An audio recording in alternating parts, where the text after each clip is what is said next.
I want to watch the Coffeezilla interview here, where he gets SBF to admit to fraud. I tricked Sam Bankman-Fried into a third interview with me, and this time he may have admitted to fraud. You'll be the judge. You can click to this timestamp if you just want to listen to the interview, but I want to explain the background, the strategy that went into this call to try to learn where others had failed, including, by the way, learning from my own failures interviewing Sam. Now, first, I want to give some background. Sam at no point has wanted to talk to me. Every time I've kind of snuck on these Q&As and started peppering I just cannot believe Sam continues to get these Q&As and continue to interact directly with human beings. Like, one of the biggest frauds of all time, and he is still perfectly content to try and pretend that he's not and just talk to people. Just constantly talking to people about it.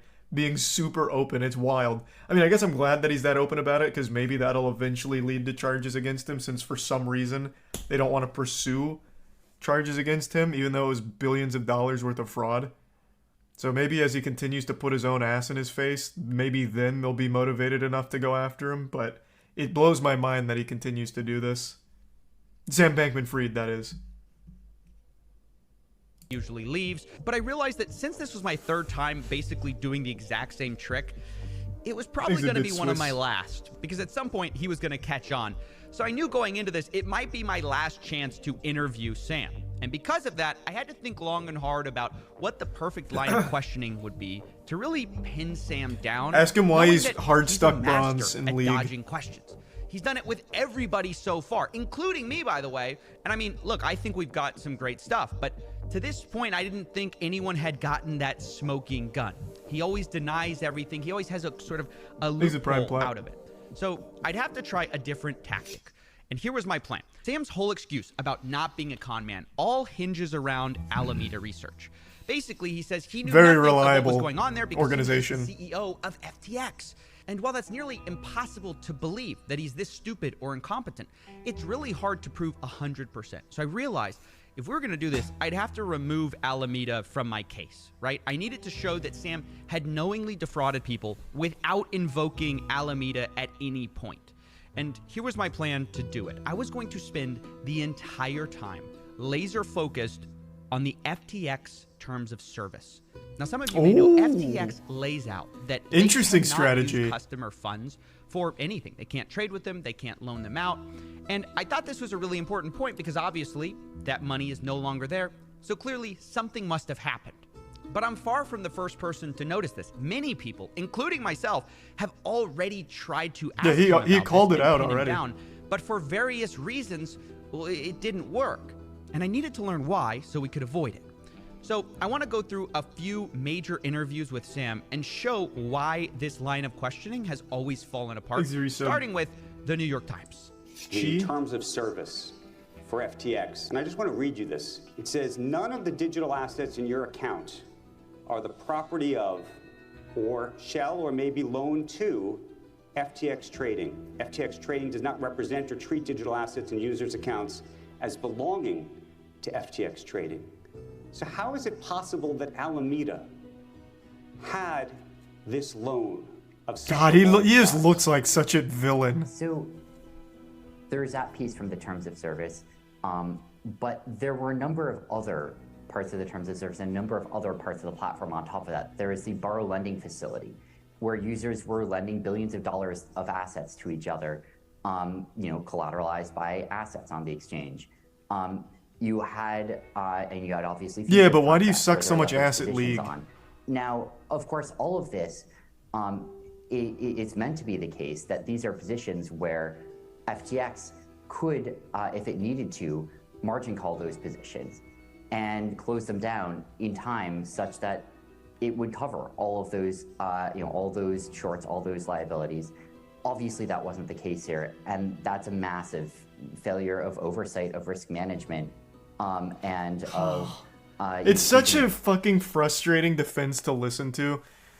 So instead of admitting to fraud, because obviously he's not dumb enough to just blatantly admit to fraud, until now, I guess, with the Coffeezilla interview, instead of admitting to anything, he blames it all on, I'm just a fucking imbecile. Like, I am actually the dumbest man of all time. This was a failure on every level because I'm so fucking stupid. How quirky with my dumb, smooth brain. Haha, how dumb. I'm just so dumb. I can't believe we did this. We were so stupid and short-sighted to do this. His defense is, I am just a fucking moron. That is his whole defense. I'm not a criminal. I'm not a fraud. I'm just the dumbest man on this entire planet.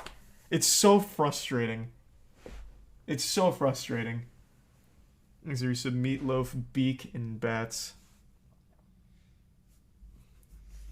Responsibility from myself running FTX. Because he is stupid. Like, don't get me wrong. I'm not gonna call this man smart. He is like observably dumb. But he is also a con man. He is a fraud. He knowingly committed crimes. Like, that's not some accidental thing that was a byproduct of being a fucking actual buffoon. It's because he is a con man criminal. But just make this very straight. Was there commingling of funds? That's what it appears like. It appears like there's been a genuine commingling of the funds that are of FTX customers that were not supposed to be commingled with your separate firm. I didn't knowingly commingle funds. Okay, Sorkin tried and failed here to pin him down on the terms of service. Why? Well, because Sam escapes in this talk about a different part of the terms of service, which related to margin trading, where you take out some kind of a loan.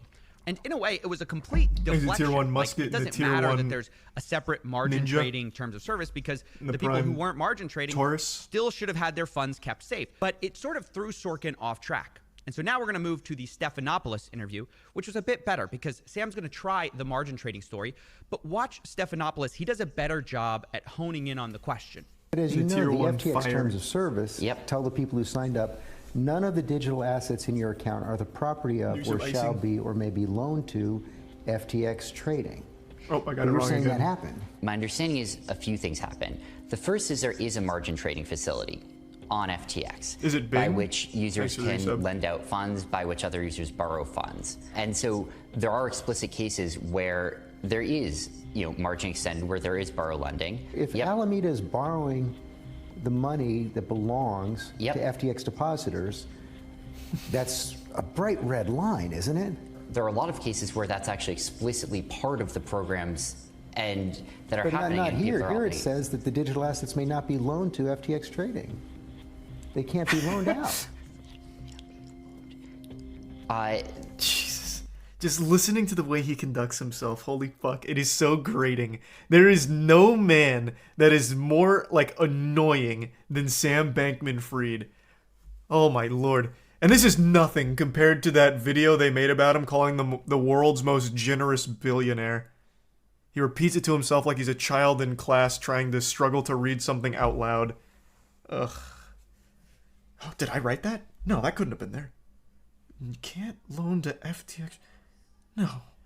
Oh, I'm just another failure. Man, we're so goofy. We're so stupid. I can't believe we did. We wrote that? Oh my god. Well, it wasn't on purpose. We're just dumb. You can't throw me in jail for being dumb.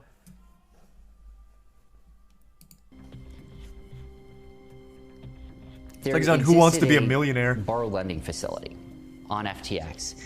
And I think that's probably covered, I don't remember exactly where, but somewhere else in the terms of service. But they'd have to approve of that. They're saying they didn't approve of it here. They're saying you approved of it.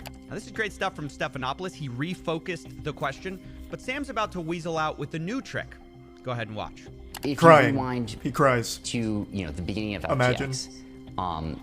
Where some customers were I think in line with sort of existing relationships that they've had, at least in some cases, wiring money straight to Alameda Research in order to trade on FTX. So you do know, and you did know, that FTX deposits were being funneled to Alameda. So I was vaguely aware that that was how some wires were being sent in the first place. Didn't that set off alarm bells in your head?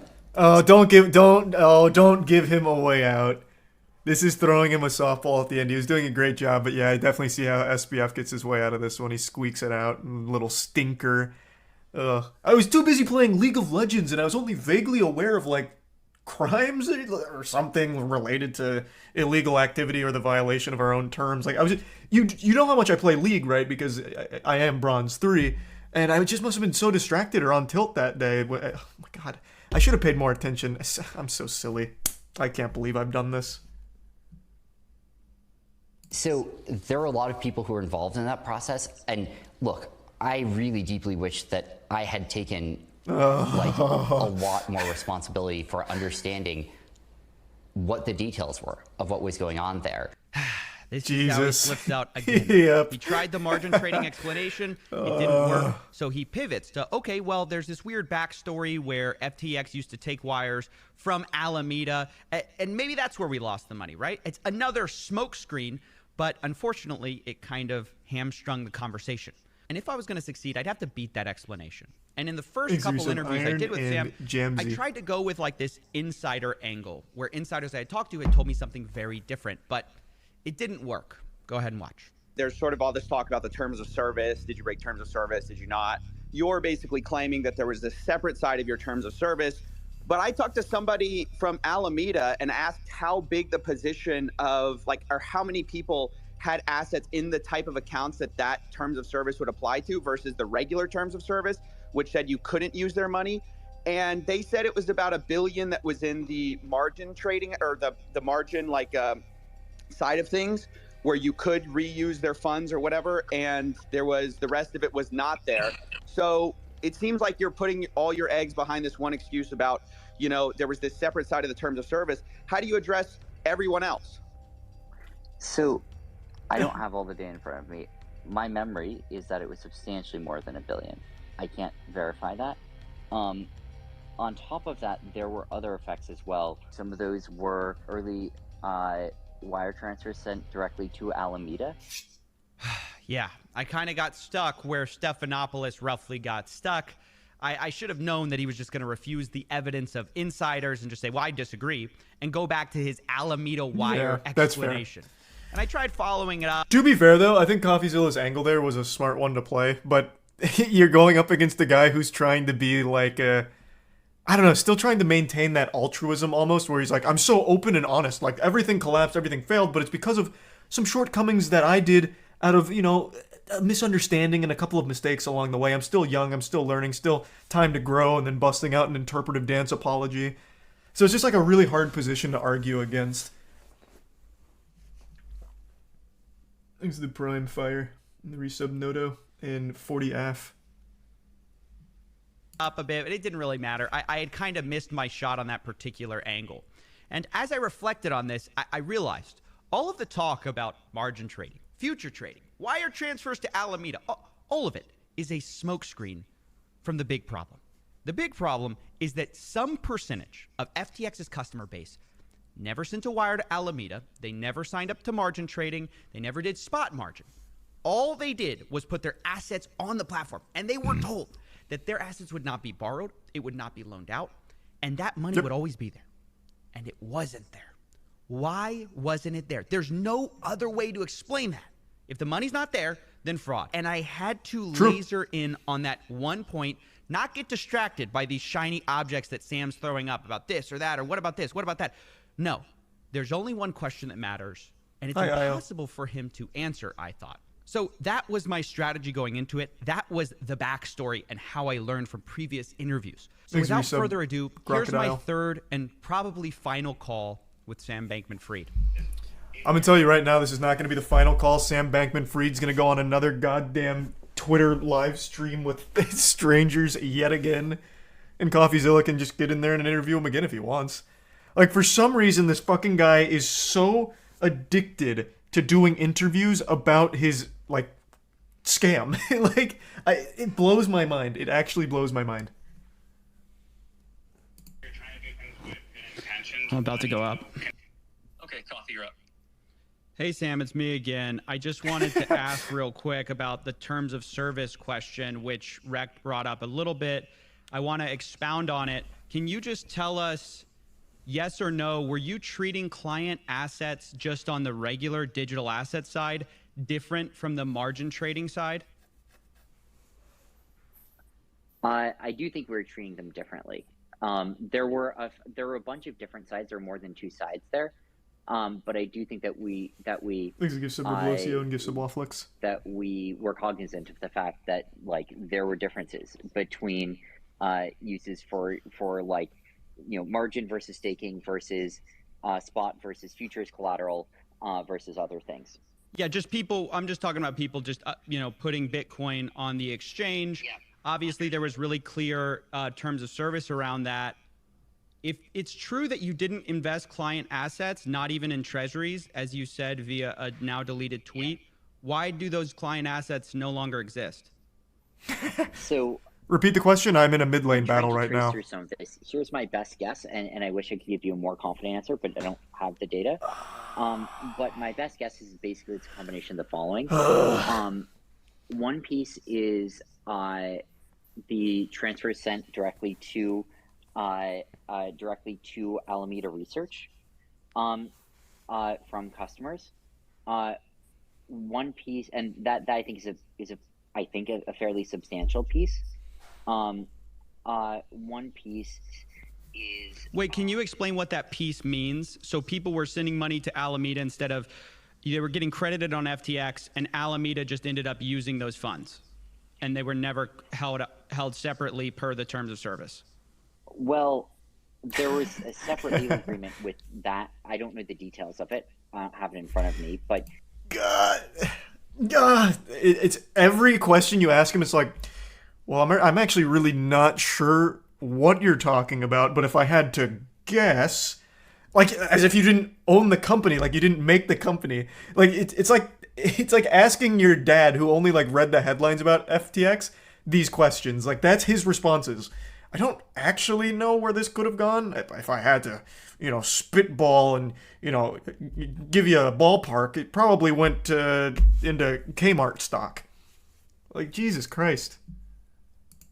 There's a separate legal agreement with respect to transfers that were sent directly to Alameda Research by users, especially before FTX had its own bank accounts. And so I do think that is part of what happened there, likely. Let's focus on only client assets that happened after FTX got a bank. Y'all said digital assets are treated a very specific way. Why were those digital assets not treated that way? So of the remaining piece, and there's a few I can other feel him pieces as sweating. well, around futures and other things. I understand that's not what you're talking about. For the ones that you are talking about, right? For the ones that were left, and I'm just taking a stab at this because I don't have the data. My best guess is the following: is that there were a lot of those assets remaining. We processed something like $5 or $6 billion, I think, of withdrawals over the few days prior to, or I guess the few days during the crash, and there are still a few $1 billion of those remaining, I think, in the estate. And so you put those together, you have many billions of dollars of those assets. But I think, and so that's part of the answer, is that you're getting so lost in the sauce. This is such a blatant, placate attempt here to get off of this. Probably still have there, which is, well, how about people who didn't withdraw and were also in that bucket? And part of the answer is, well, there still do exist some number of billions of dollars of assets, of hard assets in the estate. No, is there one-to-one assets? Because that's the whole thing. We're talking about a separation of funds. So those funds should be in a different place, in a different wallet than everybody else. What you talked about, servicing billions of dollars of withdrawals, has nothing to do with those specific digital assets, because that's just first come, first serve, whoever pulled out first. We're talking about people who never agreed to have their funds loaned out, who never agreed to have their funds put on margin. They should have, according to your terms of service, one-to-one backing. It should all still be in some bucket somewhere. And are you confident today, as the CEO of FTX, this has nothing to do with Alameda, are you confident today to say that those are absolutely real and they exist and they're present, people are backed one-to-one on client digital assets? His response is going to be, well, what terms of service? I don't really know what that means, but if I had to wager a foggy stab in the dark, for those that don't understand the line of questioning Coffeezilla is going for, he's focusing in on like a really core component to this, where there's people like, back to this, like your dad heard about FTX. He saw that Super Bowl commercial with Larry David. He's like, yeah, I think I'm out. Don't be like Larry. Put your money in FTX. It's a great, safe, wonderful thing. So he just puts his money in there. He doesn't agree to do any like margins. He doesn't agree to anything else. He just wants his money in there. And according to FTX, that money would always be there, 1-to-1. It wouldn't go to anywhere else. It wouldn't go to Alameda. It wouldn't go anywhere you would have it. It would just be there. But that's not the case, clearly. That ended up not being the case. They know, it appears all of that is gone. So I think, and again, I'm just taking a stab here, but I think almost verbatim what I just said, he would say, is that if you look at especially a lot of the withdrawals that happened, those withdrawals were not necessarily only coming from people who never used margin trading or futures or staking or anything else. Those weren't just withdrawals from people who were keeping 1-to-1 backed, or were sort of just keeping them as pure spot balances, and it was omnibus wallets between the various categories, and so I think that the answer to your question is that a number of those assets were withdrawn by people who had balances on the exchange, potentially in the few days prior to the collapse. And if you wanted to think about it this way, it could be that that happened, and then when the collapse sort of completed, that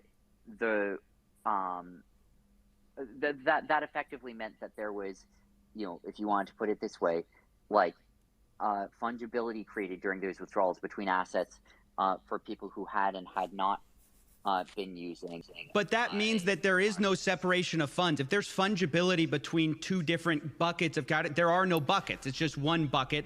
Everyone's taking out of the bucket, which... This really seems like SBF is tossing out buzzwords that he doesn't even understand himself. Like that, this is rough. This is pretty rough. And it's made even worse by the I think, maybe. Well, I don't really know. Which means substantially anyone who had your terms of service with digital assets wasn't actually subject to that terms of service. They were subject to the same terms of service of your margin trading, right? Which is your more risky product. So you subjected everyone to the higher risk product because fundamentally, when it came down to it, you're saying there's fungibility. It's $1 here, $1 there. Everyone can take out $1 as fast as they want. Don't you see that as like defrauding your customers, the people who trusted you to just say, hey, this is not going to go anywhere except for we're not investing your assets. If I can exchange 1-to-1 and I'm the one who put risky stuff on with risky assets with risky terms of service, I can take the money that someone who didn't sign up to those same risky terms didn't agree to. Isn't that fraud? Well, yes, so, I think. I'm specifically talking about what happened in the days immediately during and following the crash, in that 3 or so day period, and during that period, I think we may have allowed just generalized withdrawals. I think that was if you're saying, do you not realize what you're saying right now? Withdrawals for everyone who had an open futures position, for clawback potential or something like that. I don't know, maybe that would have been the right thing to do. I hear where you're coming from on that. I felt, at the time, that, we wanted to treat customers equally. It was an incredible... But they had agreed to different things, so you can't treat them equally. Yeah, that's like he's trying, oh my God, he's trying to take this angle like everyone's equal here. But like you have different areas of investment, like the risky assets, I put in for these terms, it's risky, I get that. I accept that risk. But then you have the people, like Coffeezilla is focusing on, I don't want to do the risky shit, I just want this 1-to-1, I want it to sit there, I just want it to be 1-to-1, nothing else. And SBF is just admitting, well, actually, everyone played by the same rules. Like, they didn't make a distinction, there's no separation. Thus, fraud. Fucking fraud. It's just that simple. It's like, this is the whole problem of the story of FTX and Alameda, is all the funds were being commingled. Isn't this just another story of commingling funds, except this is now FTX, which you can't pass the blame to Alameda anymore. This is your company your funds that you are treating all the clients the same when they clearly signed up to different terms of service. So I just want to respond to that. And please, I completely respect your question, but you have monopolized all of these discussions, Coffeezilla. You need to let others speak, and you need to respond to what I'm saying and not grandstand as much here. I completely understand where you're coming from. But to answer your question, I didn't make a decision there. We processed withdrawals as we normally do until it became clear we couldn't anymore, at which point we shut them off.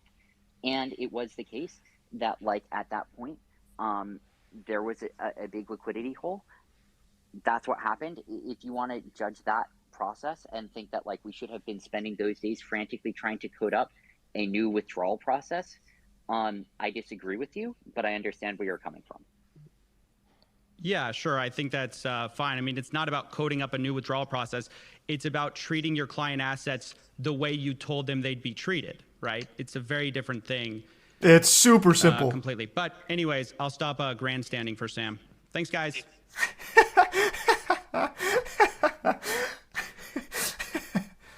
Oh my gosh. I legitimately, truly believe SBF doesn't even realize what kind of conversation he just had. I actually think he has no clue what he was even talking about, like, or the ramifications of what he was saying. I am truly convinced he actually just doesn't know. Woo! Oh my gosh. Wow. We got the call out. We got the shout out. All right. You can probably tell I was pretty excited about that because I finally got what I was looking for. A straight answer on the problem of funds. With right? 1,000 Sam ums explicitly surrounding says it. that FTX was not separating funds. They were allowing generalized withdrawals. The dollars were fungible from different buckets. You can't do that. We finally dodged all the BS about margin trading, about Alameda wires. We finally got to the heart of it, which is that there are no funds left over for the people who just should have had their funds separated because they never separated them from the beginning. They were always seemingly commingled. And although Sam wouldn't necessarily agree that they were always commingled, the proof is in the pudding. FTX owes billions of dollars that they do not have. Yep. And it's because of how they allowed withdrawals. To give you kind of a regular finance analogy about why this is so cataclysmically bad, and in my opinion, fraud. Imagine you banked at JP Morgan Chase. Not even your opinion. It is just fraud. It is just fraud. Savings account part. It's more than an opinion. It's just fraud. Then you find out that they actually had this risky hedge fund. And you know what? They actually kind of blew up. In fact, they blew up so badly that JP Morgan Chase, it's all shutting down. But when you go to the bank to withdraw your money, you find out that instead of keeping your money safely in your savings account, they had allowed the people in the hedge fund business to just withdraw it, you know, first come, first serve, right? They treated all clients the same, according to them. Well, you say, well, no, that's fraud because you signed up to very different terms of service than the guy who knew he was going to be like, you know, in this hedge fund, right? He had a different level of risk. He acknowledged that level of risk. And if you just throw all the money in one pot, the terms of service are meaningless, right? You're exposed to the same level of risk as the guy who took on huge risk. And that's fundamentally what happened at FTX. That's fraud. They told people their money was safe, and ultimately, they just subjected everyone to the same risk as like the day trading degenerate gambler on 100x leverage. And I really found the last thing Sam told me like so telling. To answer your question, I didn't make a decision there. We processed withdrawals as we normally do. God. That's what happened. If you want to judge that process and think that like we should have been spending those days frantically trying to code up a new withdrawal process, I disagree with you, but I understand where you're coming from. This is so interesting because no, of course I don't think you should be coding up a new withdrawal process while you're going bankrupt. But if throwing all your client funds in a pool and letting the first come first serve get the money, that's the wrong process to begin with. Your process was fraudulent from the start. It should have never been your process. Your process should have been what you promised clients, which is, of course, what I told Sam. And although I think Sam's probably guilty of a lot more than we covered here, I really wanted to get to this minimum viable fraud case, and I think we did get it. I mean, there is no sort of wiggling around the fact that he was the CEO of FTX, and all of this stuff that was bad that we proved happened at FTX. You don't have to invoke Alameda to get to this. So you can't say he didn't know, because he definitely did know, and he says he knew. So the last thing I'm going to close on, and I thought it was the funniest part, was his little outburst at the end about me monopolizing his... Oh, that was pretty awesome. I just want to respond to that, and please, I completely respect your question, but you have monopolized all of these discussions, Coffeezilla. You need to let others speak, and you need to respond to what I'm saying and not grandstand as much here. And I thought it was notable for two reasons. One, he hasn't lost his cool once in any interview. This is the first time I heard him like really crack. And I thought that was interesting, but I also thought it was interesting because it's just not true. It's totally wrong. I've talked to Sam for, I think, 30 minutes across 3 interviews total, like in total. And for context, he gave the New York Times an hour. He gave George Stephanopoulos 2 hours. I think out of everyone he's talked to, or at least of the major interviews, I've talked to him the least. So if anything, I'm efficient with my time. That's all I'm going to say. And speaking of being efficient with my time, this video is over. Lock this man up, and I'll see you later. Thanks for watching. Fucking amazing job. That's so fucking good. Sam Bankman-Fried, though, is legitimately grating to try and listen to. God, it's so frustrating. Yeah, he's not even close to getting like arrested, going to trial or anything. For some reason, so many outlets are still sucking his dick. It makes no sense. No sense at all. It is so backwards. So backwards.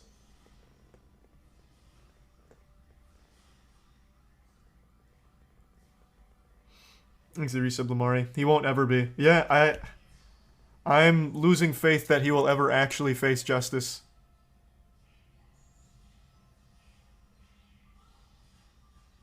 Thanks to the Prime Far. And the Resub Fiend. Donated millions to both political parties. He's untouchable. I guess, man. I didn't believe that at first. I didn't think that would give him immunity. But holy shit. It's just such a blatant case of fraud, and everybody knows it. Yet Wall Street Journal is still printing things like, the most generous billionaire was about to save the world, till his company collapsed unjustly, you swine. The world could have been saved if only we had let Sam Bankman-Fried continue to scam.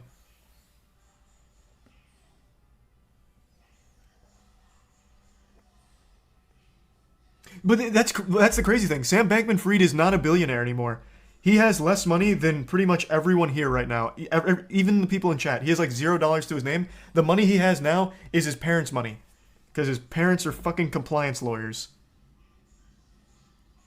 So he is no longer a billionaire. I thought they would have thrown him to the wolves because now he can no longer donate to them. He does not have that money. That man is so fucking broke now.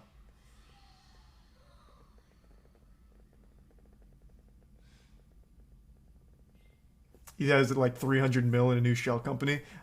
I haven't seen that conspiracy yet. Maybe. I mean, it's very possible he has some money somewhere off the books, somewhere along the pipeline. That's super possible.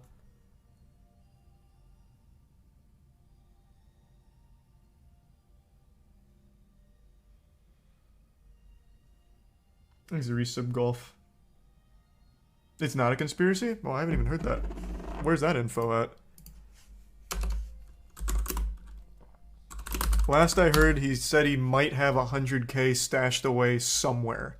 That was the last time I saw that. Or last time I saw any comment on like his current wealth. That article was from November 30th and it's from... Who is this? Interesting Engineering. They were the first one to report this.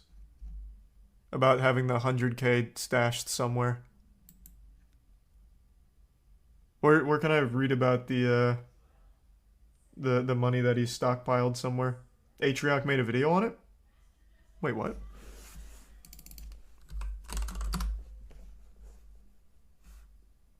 Oh, it must be in this one. I didn't see this one.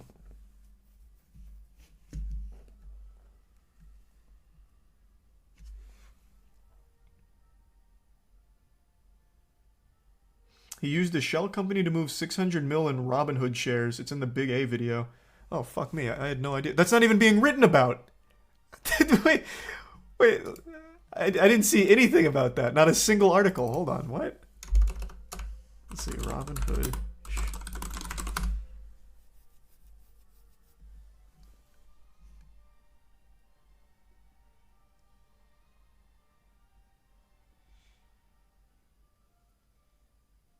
It's everywhere? No, I just typed it in and it's still not coming up. I'm looking for his Robinhood assets that is apparently worth 600 mil.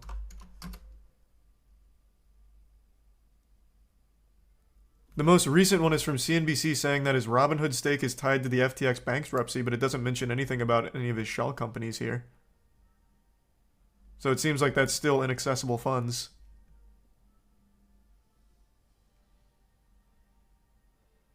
Here's the resub Caesar in action in Folek. Look into his background. No, I know his parents are compliance lawyers. Like, he was actually just born rich. He had a great spawn. In his own world's most generous billionaire fluff piece, he said, the way I originally made money is I bought Bitcoin on a US exchange for 10K, and I sold it on a Japanese exchange for 11K. So I put $10 million into Bitcoin on American exchange, and then just swapped it in the Japanese exchange. Like, he just had millions upon millions.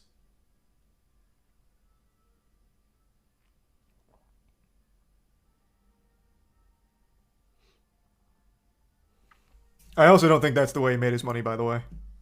But even still, he couldn't even come up with something almost remotely relatable to like an average layman. Oh, you see, if you start with $10 million, you can actually make quite a lot of money with just a measly 10 million lying around. I mean, anyone can do this.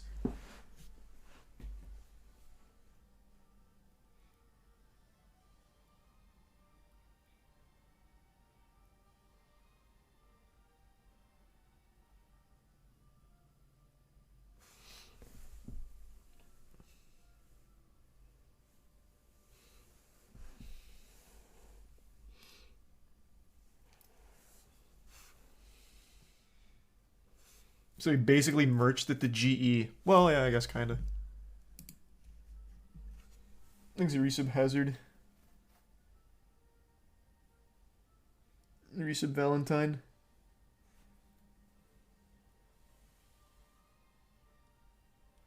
Shit is so insufferable. Like, how do you get away with this?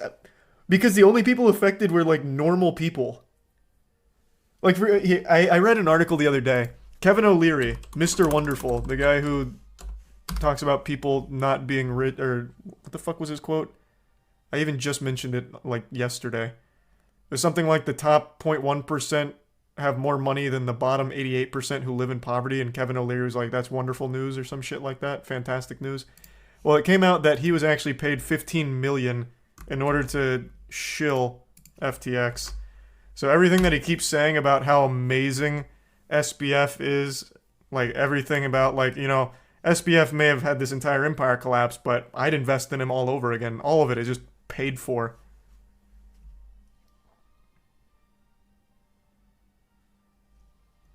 Gave him 15 mil for it.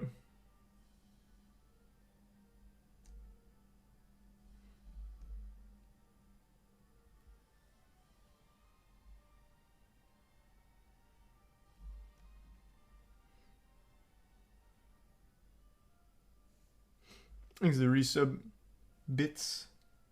Yeah, I'm gonna play Choo Choo Charles tomorrow, not tonight.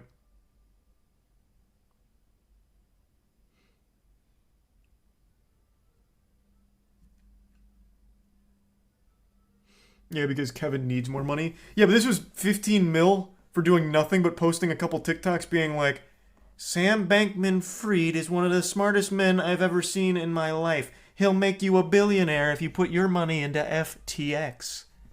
Like, it's just, it's 15 mil for just like a TikTok, basically. So even though Kevin O'Leary's already filthy rich, like, I totally see him taking 15 mil for nothing. Nothing. Haven't heard R. Kelly's new music yet, but I will listen to it at some point.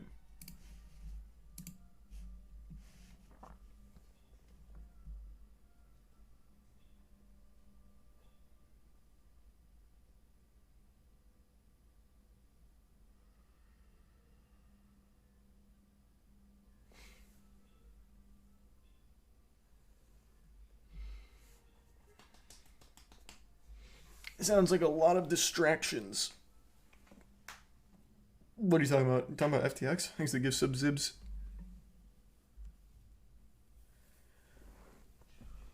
Where's Sam Bankman-Fried's girlfriend these days? Did she get away? Talking about the 28-year-old Harry Potter fan Head of Alameda. Oh my god. Head of Alameda? I don't know.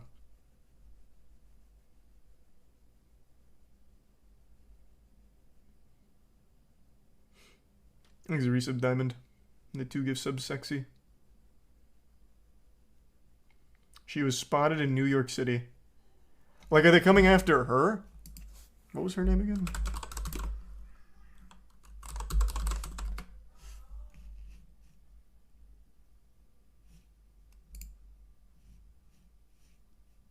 I don't see anything about her going after her.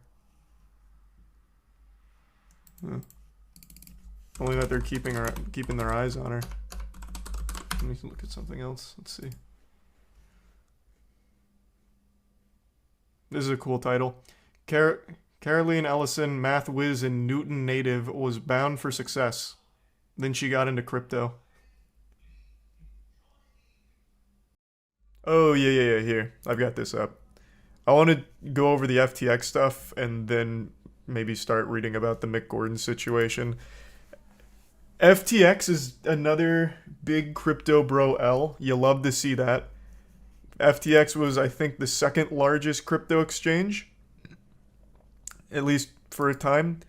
You might know them because they bought naming rights to TSM, so they are TSM FTX.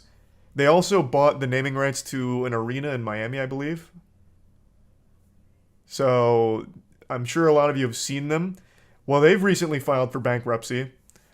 I don't know, I haven't read too much into it, so I only know like the cliff notes. I believe the CEO's wealth has gone from like 22 billion to like $22 after this like a nightmarish crash that they've experienced. And it seems like it was just a full-blown like scam, top to bottom. And they also just got hacked for 600 million.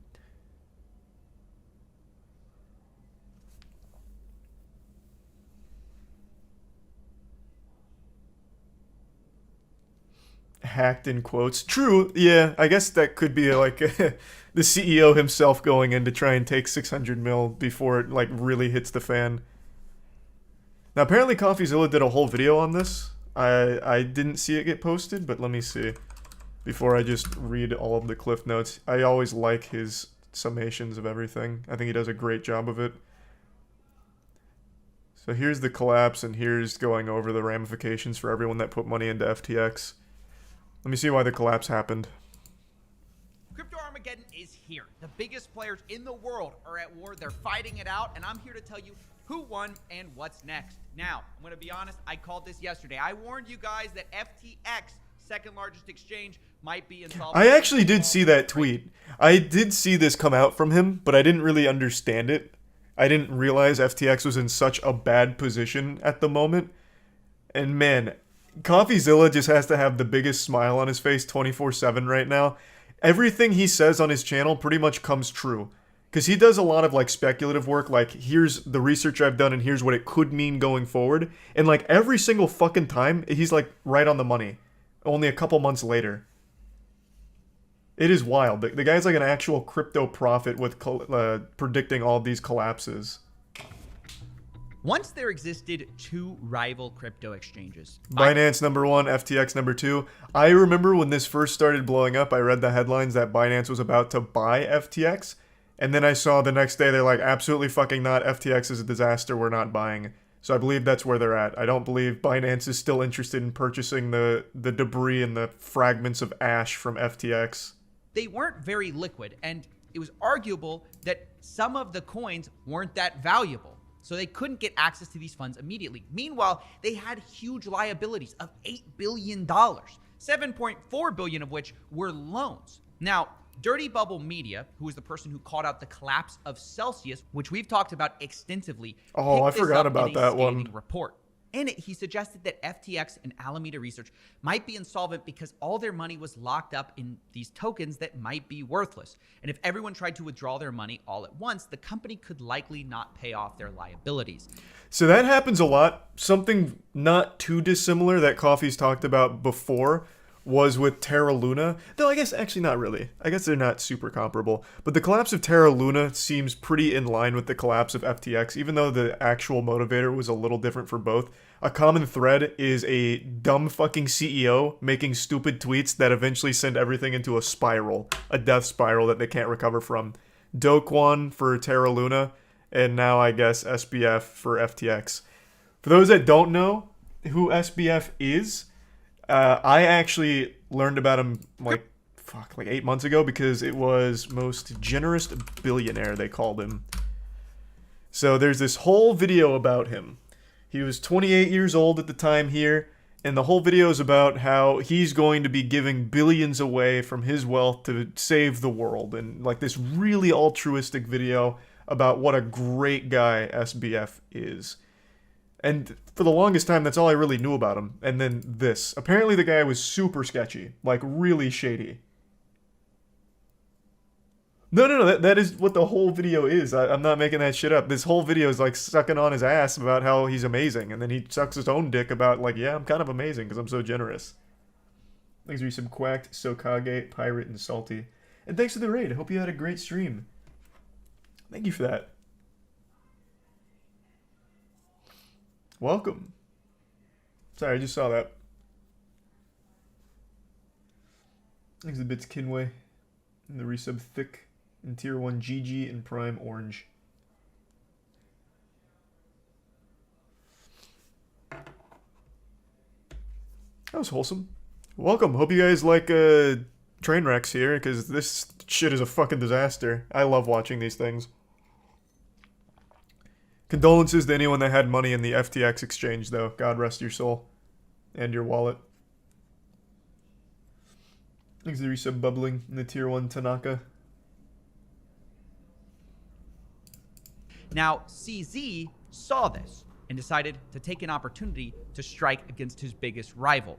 He announced that day that because of recent revelations, because of that report, quote, we have decided to liquidate any remaining FTT on our books. That's so big, massive, dick. Given that FTX's #1 holding was what the FTT. fuck?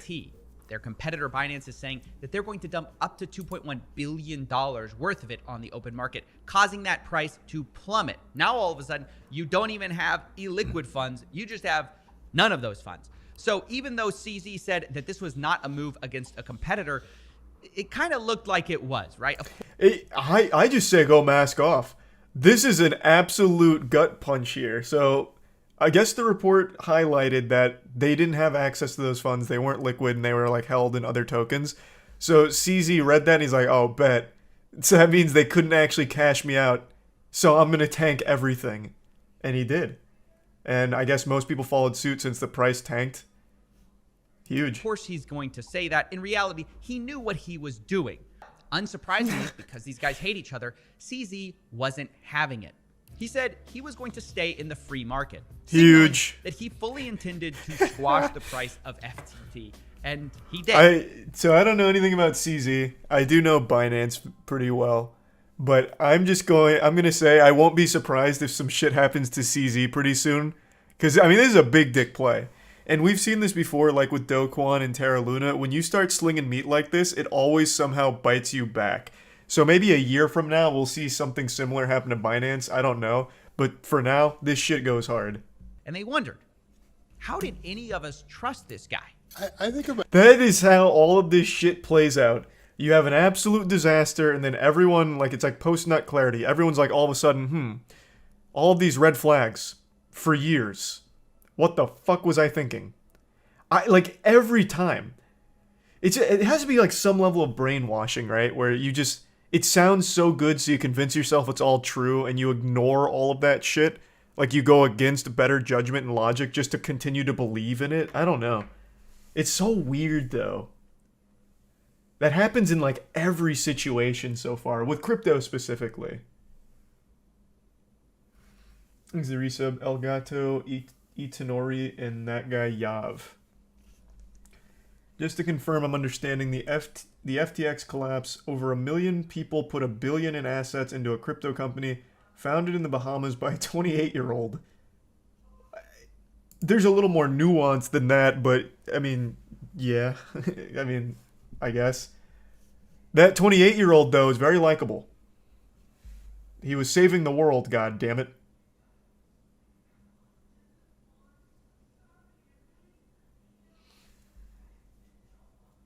There's the resub. Go ahead and Ruben.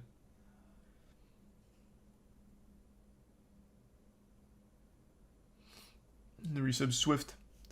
The confused speculation with investing strategy. They confused speculation with investing. Strategy wasn't their strong suit. I guess. I mean, this whole thing seems like an absolute fucking disaster. Myself is like a fairly cynical person, and that was so much more cynical than how I would have described farming. Like, you're just like, well, I'm in the Ponzi business, and it's pretty good. At no point did any of this require any sort of like economic case. It's just like other people put money in the box, and so I'm going to too, and then it's more valuable, so I'm going to put more money in. And at no point in the cycle did it seem to like describe any sort of like economic purpose. So yeah, things are looking really grim. But if you have your money locked up on FTX and you're clinched up right now, take a deep breath, because things look like they might be fine. Although, so this was 4 days ago. Things weren't fine. It wasn't. This is Charles from the future. It was anything but fine. Thanks to the bits Hex. This is like the one time Coffeezilla's been wrong because he was being a little too optimistic. Yeah. So this was mainly the basics I wanted to get. So this explains how the collapse happened. It seemed like it was almost entirely started because of CZ and that leaked information coming out and him exploiting it. And you know what? That sounds deserved, honestly. Thanks to Prime Sandman. Yeah, I know you uploaded it. I was going in order here. So he's been covering it like actively because it's been so like evolving every day. It's because SBF was being hella irresponsible. Yeah, I mean that too, obviously. But it seems like it really all started when CZ made that massive dump, and then it just started that collapse.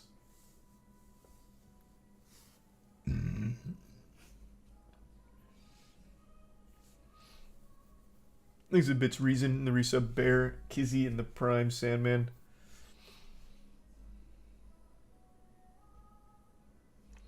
Crypto bros are all like decentralized, and now one person from the biggest exchange can just take down the second biggest exchange. Well, I saw that floating around a lot. This really wasn't like decentralized. Like SBF kind of made it clear it wasn't really.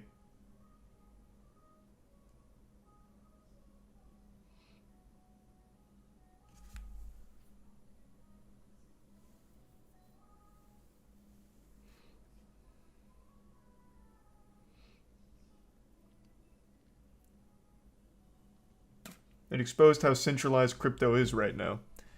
Yep, I guess. Thanks for the bits, Reason. And yeah, man.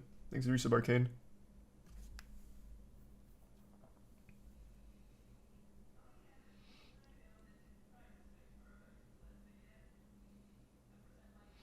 The channel that did the Roblox investigation released a 30-minute video on Steam's gambling issues. Which one? Not Ruben, right? Because I didn't see Ruben uploaded in the last couple days. Is it People Make Games? Thanks for 5 gift subs, HL2. Thank you for that. The resub Tappy, Frizzy, and Blast.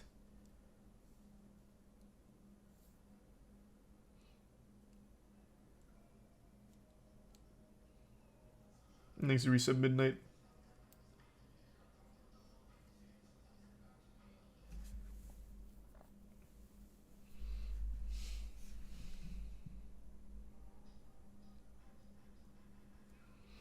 CZ bankrupts his biggest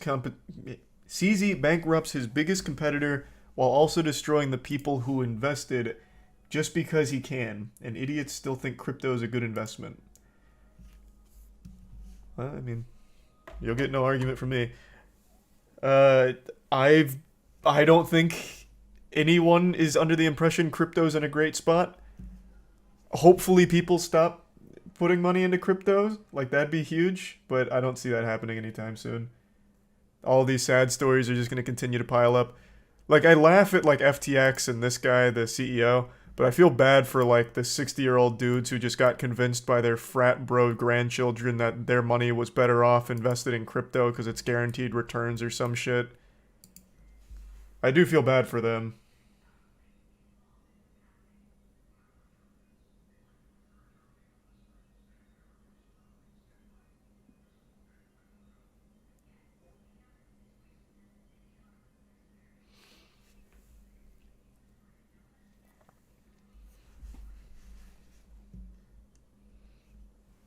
Thanks, resub Goose.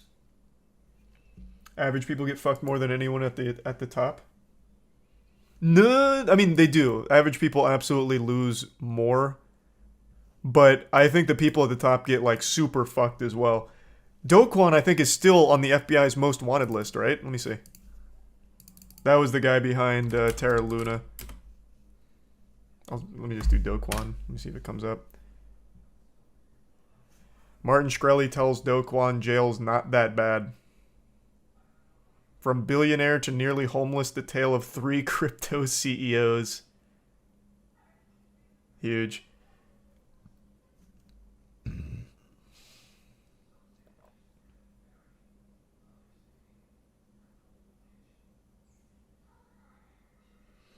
Thanks to the bits, MacArthur. And Wasted. Hey, glad you like it. Nothing too crazy so far, but we haven't gone through all of the forum yet.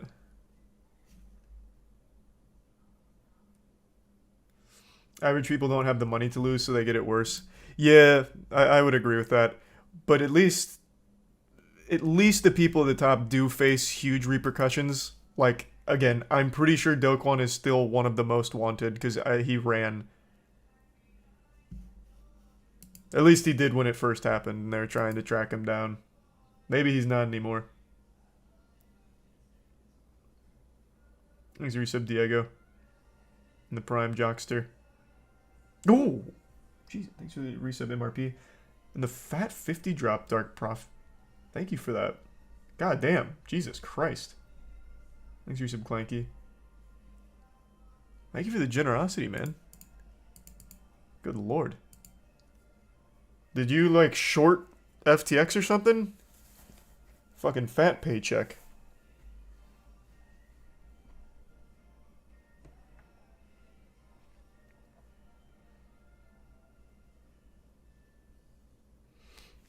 Police chase time? No. The next thing I wanted to learn about was the Mick Gordon situation. But yeah, this is still only the tip of the iceberg for FTX. I just wanted, like, the general overview on how all of it happened, because I find it to be super interesting and entertaining. The more nitty-gritty of it's sad, like, to the people that lost all their money. Because that shit's not coming back. Oh, while we're already here, I kind of want to see Atrioc pick up the FTX saga post-collapse. All right, I'm going to try and explain what's been going on with FTX, which is the largest crash in crypto history and probably the end of crypto. I'm going to try to do it as fast as I can. So here's this guy, Sam. I will say, off rip, I know he's exaggerating. Unfortunately, it won't be the end of crypto, but god damn it, is it a wonderful fucking dumpster fire in and of itself. Sam is 29 years old only, but Sam has $22 billion. Or so he did. Because as of today, he is worth exactly 0 and facing jail time. So let's get... Damn, I read that he had $22, but maybe they were just being nice. Yeah, I wasn't exaggerating. His net worth is legitimately non-existent right now. It's just wiped out. Also in the video, I don't know if Atrioc's going to play much more of it. Big A probably won't let this one ride because it's a really stinky video. But when they're interviewing Sam, they ask him how he gets started. And I shit you not, he made it sound super easy that anyone could do it. He said, oh, well, you start with $10 million, and I noticed that Bitcoin was at $10,000 on a US exchange, but $11,000 on a Japan exchange. So I put my $10 million into Bitcoin at 10K, and then sold it for a 1K profit on the Japan exchange. And I did this every weekday, making $1 million a day. It's that easy. You just got to start with $10 million, and you too can be the next Sam. Literally, step 1, start rich. That is almost every billionaire's story. Crypto. It's a safe and easy way to get into crypto. God. I don't think so. And I'm never wrong about this stuff. And he never was. Don't be like Larry. Don't miss out on crypto, on NFTs, on the next big thing. God, that feels so good. Oh my lord. I don't remember that commercial like that, but that is beautiful. Larry was not wrong. That is correct. Man called it. Maybe we all need to be a little bit more like Larry. Yikes. So, he launches FTX, and for a while, things are going good. He is starting to get big investment money from people that think of crypto as the next big thing, and they want something safe. They know that crypto is becoming this big thing, but they don't really understand it. They're afraid of being called out of touch. That's one other thing that I've talked about a lot, but I can never understate the importance of it. I think the way these exchanges, as well as just like general NFTs and crypto, the way they present themselves and market themselves is so evil. They're very clearly targeting either older people or people with legitimate FOMO, fear of missing out. They're always saying it's safe, you're going to make money, like there's really no risk involved, it's easy to start up, it's quick. Like you are stupid if you're not putting your money in crypto because it's so guaranteed. And it's fucking wild how effective that is. Now, of course, I did the same thing. Yeah, 100%. Like, when this shit was hitting hard, and it really wasn't crypto, it was GameStop stock, because I had such a bad, such a bad time. Like, I was so upset that I missed out on GameStop stock, because I got told about it really early. I was like, nah, it's fucking stupid. So then GameStop happened, and then immediately the crypto boom happened after I'd already been in crypto for like 3 years prior, but just never got serious about it. And I had such bad FOMO, I was like, fuck it, I'm going all in on like every crypto, and lost everything in crypto. In every department of crypto. Well, I guess I haven't lost it because I still have all of it, but it's all worthless now. It's completely worthless. Half of them are rug pulls anyway. But like the marketing targets people with my mental illness, where it's like, oh, you mean like it's guaranteed? Like a cheat code? Oh, like it's safe too? Oh shit. Okay, then I'm in. For example, because this is not necessarily a very good business. So what places like this do is they'll charge you fees when you trade, for example. Coinbase charges you fees when you trade. Option 2 is they take your money and they buy things with it. This is what most banks will do. They'll do better investments than you will. And they'll give you a little bit of the extra money they're already making, and they're making a lot of money. As long as like everything doesn't go down all at once, they're in pretty good shape if they want to pay you back out. If you need your money, they have enough money from all the money coming in to pay you. And the only way this really will go bad is if they ran out of money. A major market downturn and everything. Okay? Yeah. That's how a regular bank works. Yeah, the way this goes bad is if the exact way FTX went bad. Hey, I want to withdraw my money.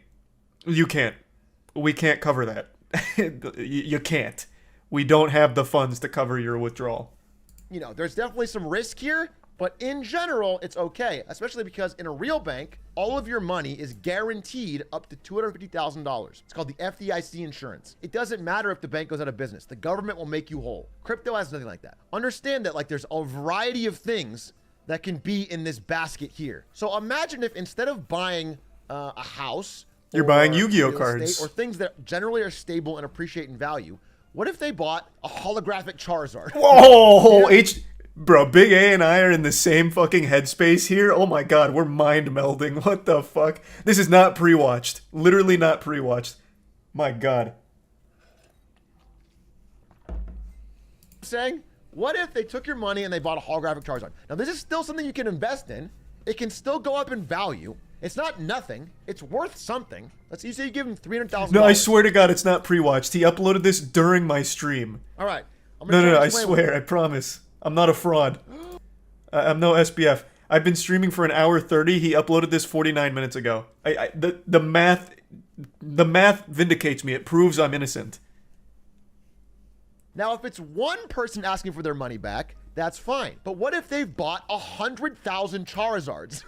And if everybody's asking for their money back at the same time, they can't sell all of these Charizards at once without tanking the value of Charizards. Suddenly a Charizard is very cheap because they're selling so many at once. Now imagine if instead of a Charizard, it was a dog shit crypto token. That doesn't even have any basic value to begin with. What if... So this ties back into the Coffeezilla video, in case anyone was confused when we were going over that.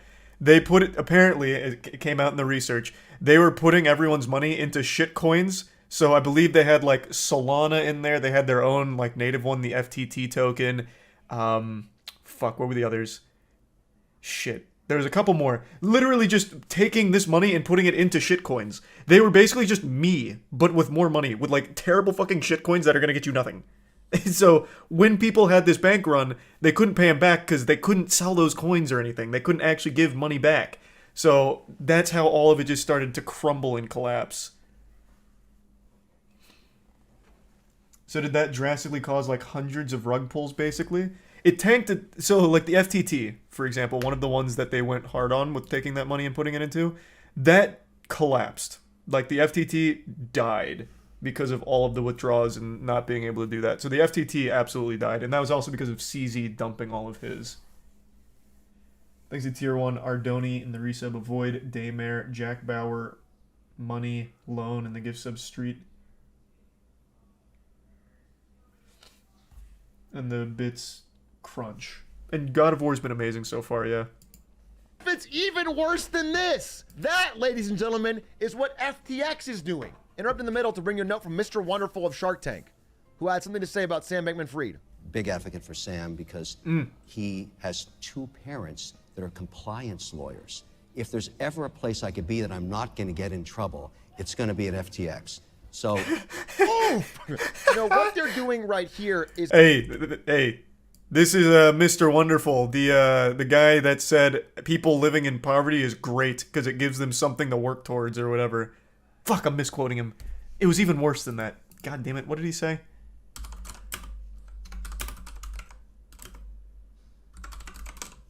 What did he say? People living in poverty? Oh yeah, Kevin O'Leary says 3.5 billion people living in poverty is great news. This, according to Fantastic Oxfam, news. of the world's 85 richest people is equal to the 3.5 billion poorest people. It's fantastic. And this is a great thing because it inspires everybody, gets the motivation to look up to the 1% and say, I want to become one of those people. I'm going to fight hard to get up to the top. This is fantastic news, and of course I applaud it. I applaud the 3.5 billion people living in poverty. Wonderful news. Now you're all motivated, idiots. So if you're not a billionaire like Kevin, it's your own fault. It was worth. That's great, though. You gotta love FTT, and so though. Realize, wait a minute. If better we than ask money. for our money back, you can't sell these to get enough value to make all our money back. Like, our money no longer exists in this vault. It's just a bunch of this fucking token. And so once that leak comes out, the CEO of Binance, which is this guy, CZ, basically says, I own a good amount of FTT token, and I'm going to dump it all. And that's going to make the price of this crash because it already is a shaky investment. It's not really worth what you say it is. Once he says that, every person who has money in FTX's vault realizes, fuck, this place is going to go down. So they all start trying to frantically pull their money out, which of course causes this to start to crash. The whole house of cards unwinds. Overnight, literally overnight, FTX collapses as an entity. They just simply do not have the money. And so Binance originally offers... I do think, like, extending this further beyond FTX, I really feel like this is, like, something that could happen to any crypto exchange. Maybe not Binance. I think Binance is at a point where they're too big to fail. I don't think they're, like, insolvent or anything. I don't think they could be hit by something like this, but I feel like every fucking other crypto exchange can.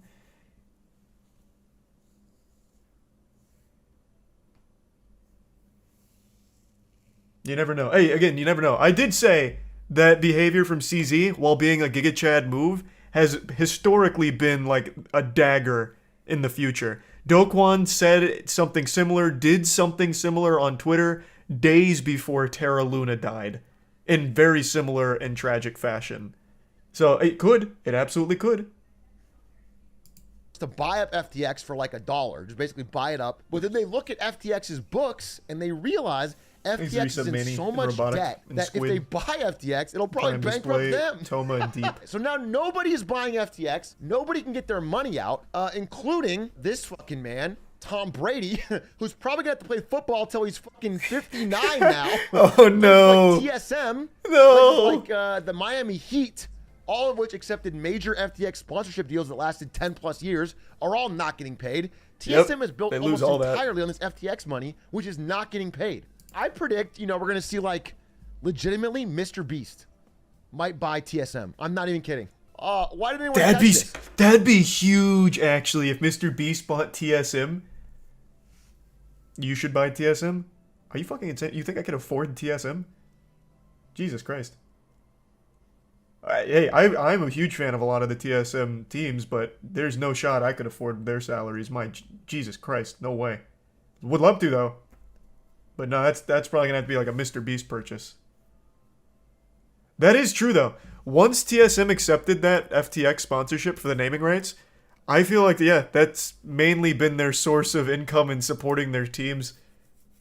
I wonder how they're going to hold up from this. I know they covered the FTX on their jersey in the most recent major. I saw pictures of that. Very interesting times. Well, all of the audits for FTX were performed by the first ever CPA firm in the metaverse. This is the firm that Wall Street relied upon to do accurate accounting on fucking FTX. Now, let's talk about Binance real quick before we get on. Well, let's hold on. Let's talk about the first ever CPA in the metaverse. Is there any point ever so far where the metaverse hasn't copped a huge L? I wouldn't even think metaverse would be implicated here, and yet it still somehow finds a way to be front and center at another major fuck up. That is so beautiful. That is the gift that just keeps on giving. Oh my god, what a joke. And there are still people that firmly swear by the viability of the metaverse. Everything that it even remotely comes in contact with is ruined and trash.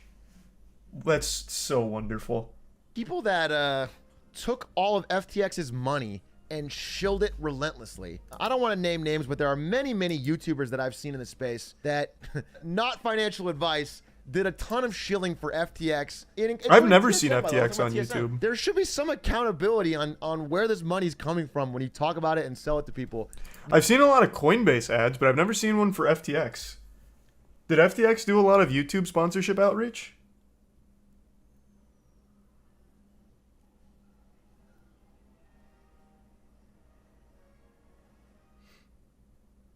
No, TSM, yeah, of course. They literally were owned by FTX. I just don't think I've ever seen an FTX shill on like a YouTuber FTX shill. There's been a lot of celebrity FTX shills.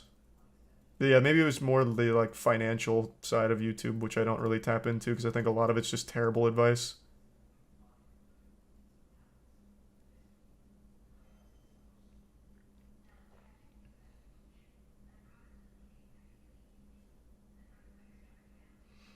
Thanks the resub skater in the Prime Exodus. Yep, the Miami Heat arena is named FTX. We said it on stream yesterday. They're going to need a new title sponsor for the arena. We won't pay anything for it, but if they just need to slap a name on the Miami arena in the meantime while FTX dies and burns, they can call it the Moist Miami Arena. Like, we're down. We'll be the title sponsor for fun. I don't know if that really helps them in any way, but we're super open to it. Until they can find someone that will pay the millions upon millions that FTX was paying, or promising to pay. In fact, we'll probably... You know what? If we paid them $100, that's probably more than FTX will ever be able to pay them since they're worth $0 now. So if anyone works at the Miami Arena, you know, reach out to our guys. We'll make it happen. He's a prime fish and groovy. You know, we've done stuff on our side with Coinbase, but before we agreed to it, we had to look in the business model of Coinbase to make sure it made any sense. I don't think Coinbase is a stock I would buy. I wouldn't invest in it. But I do believe that they have a business model where they at least they hold your money. You give them their money, they hold it and then give it back to you. I don't like it, and I hope we get to a situation where people have a little bit of credibility or a little bit of ounce of shame before taking any possible sponsor that comes their way. But that's it. That's sort of the basic coverage of what's going on. I don't know enough about Coinbase to know if that's how it works. I'm going to assume it does. Terrible knock-on I trust Big A in the world of crypto. I think if you have any money in crypto at all that isn't like, I don't know, Bitcoin on your own wallet, I would be very concerned. That was a great video from Atriox. From Atriox there. That was beautiful. I would say even if you have your own Bitcoin on your own wallet, be very afraid. You don't know what the fuck's going to happen with that anymore. This shit is so crazy. What's Bitcoin worth right now? I haven't been keeping up with the crypto L's. They've just been piling up so much. 16.8k. Wow. That, wow. you whew.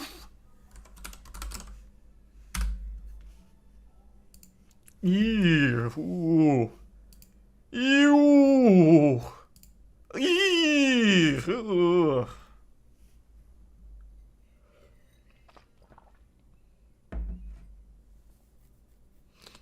He's the prime duckling.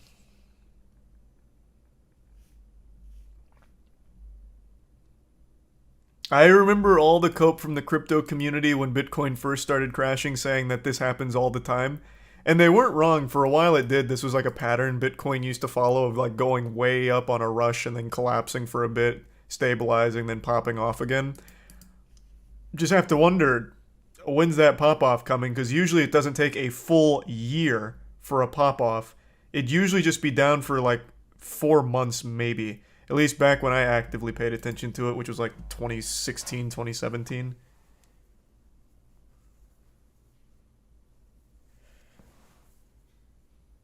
Click the 5-year. Oh, the 5-year is going to be cheating. The 5-year, it's about what it was in 2020. A little higher.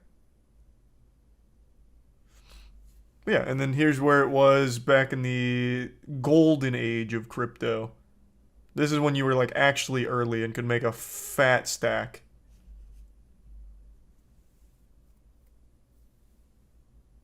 Can't see. Oh, here.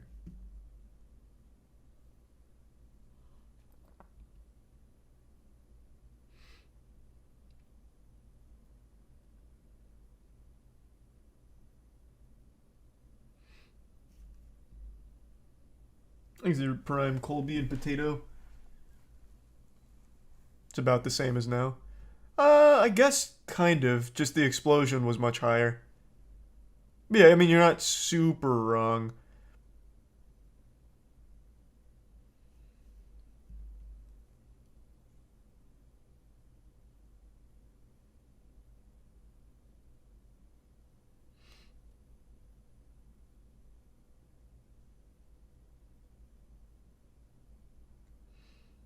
Give it 2 to 3 years, you'll have another rush maybe. Yeah, it very well could. I have no idea. I think the public perception of crypto in general has been tainted by NFTs forever and has done irreparable damage to people's faith as like in the future of like a crypto or NFT thing. And I think this is an indisputable fact. There are more scams, more rug pulls, and more absolutely disastrous situations now than any time in crypto history. I first got in crypto back in, it was either late 2015 or early 2016. I don't really remember now. But it was sometime during there, and that you had things like, you know, BitConnect over the years. You had Mt. Gox. You had some big ones. But now you have those amplified. You have many, many, many, many, many more of those.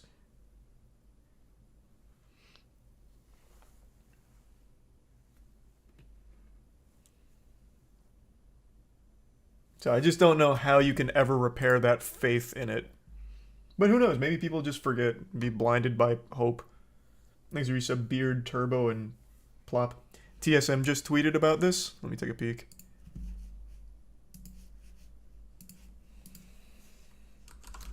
Did they drop the Wolf of Wall Street? I'm not leaving. Which Twitter did they drop it on? It doesn't seem like it's on their main one.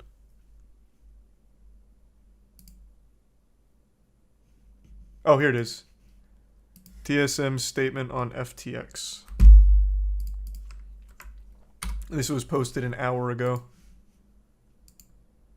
Ooh, they still have it in their name. Eek. Along with the rest of the world, TSM has been closely following the situation surrounding FTX. We have no insight into the matter other than what has been reported publicly. We are currently consulting legal counsel to determine the best next steps to protect our team, staff, fans, and players. To be clear, TSM is built on a solid foundation. We are stable and profitable, and we continue to forecast profitability for this year, next year, and beyond. We look forward to a great year in 2023. Nice. Are they profitable? I didn't recall them being one of the orgs that had actually made profit. I know 100 Thieves is. Let's see. I feel like they were only profitable because of the $260 million deal with FTX. But maybe I'm just not remembering fully. It's been a while since I checked in here. Let's see. It's the most valuable, and is still the most valuable. Where can I find more info on their profitability?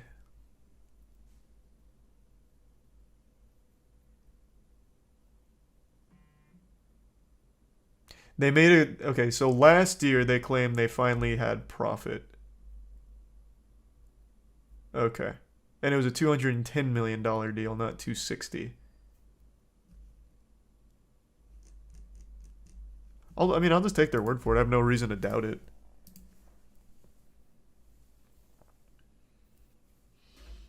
Thanks the resub asking for trouble in Monstrum.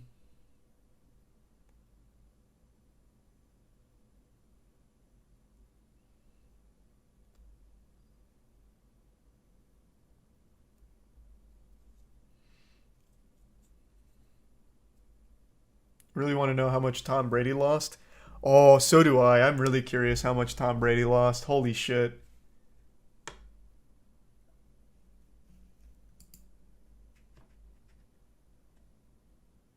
Yeah, 100 Thieves is profitable not from their esports, but from all of their like acquisitions of other companies, as well as their merch.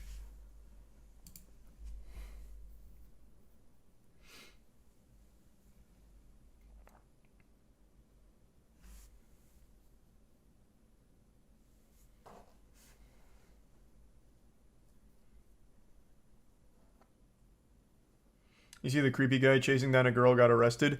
Yeah, that's confirmed? He actually got arrested for aggravated stalking? Is that real? Because I did see that. I just wasn't super sure if that was legitimate or not. FTX is forced to allow withdrawals from the Bahamas by local regulations. Yeah, but if they can't pay them, what are they getting paid with? Thanks for resub Xander and Jake.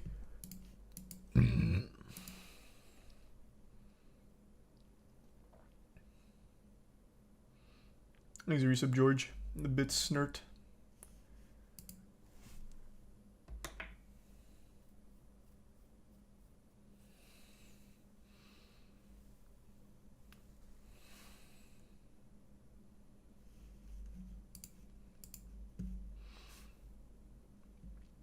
The Project Perceiver trailer?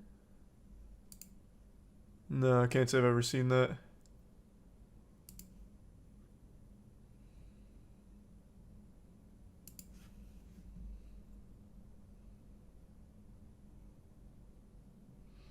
It was just confirmed the hackers were actually just FTX people.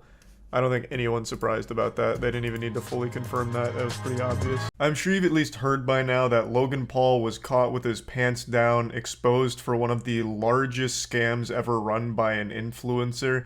This was all brought to light by the finest detective YouTube has ever had, a channel known as Coffeezilla. I've talked about Coffeezilla more than Amy Schumer's talked about her vagina. I can't get enough of his content, and I can't recommend his channel highly enough.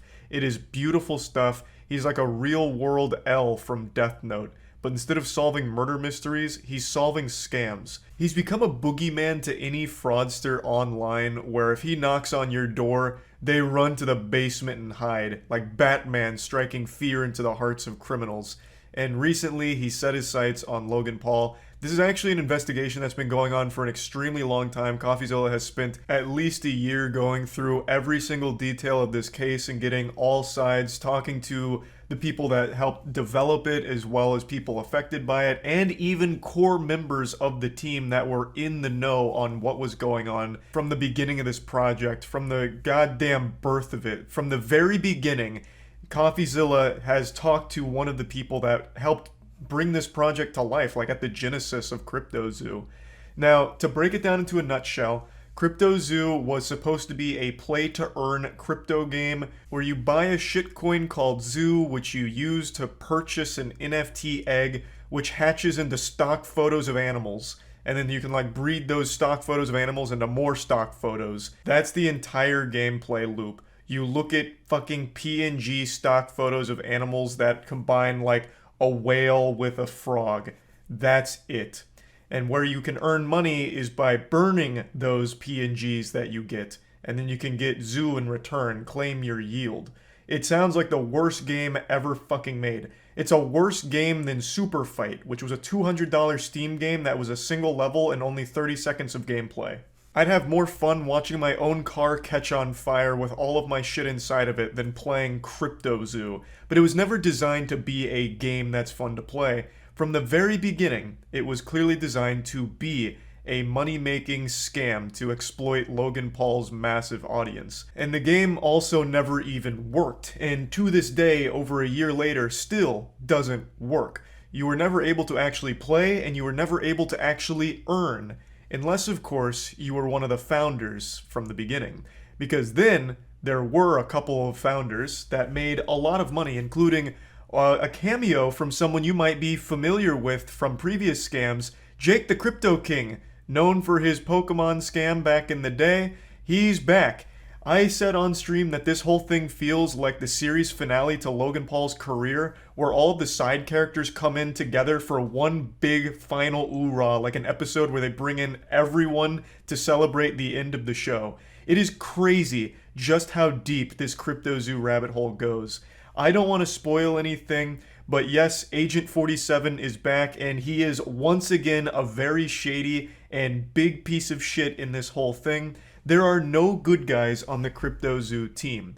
I don't want to get too deep into it because Coffeezilla tells the whole story, but let me just give you the cliff notes here to get you hooked.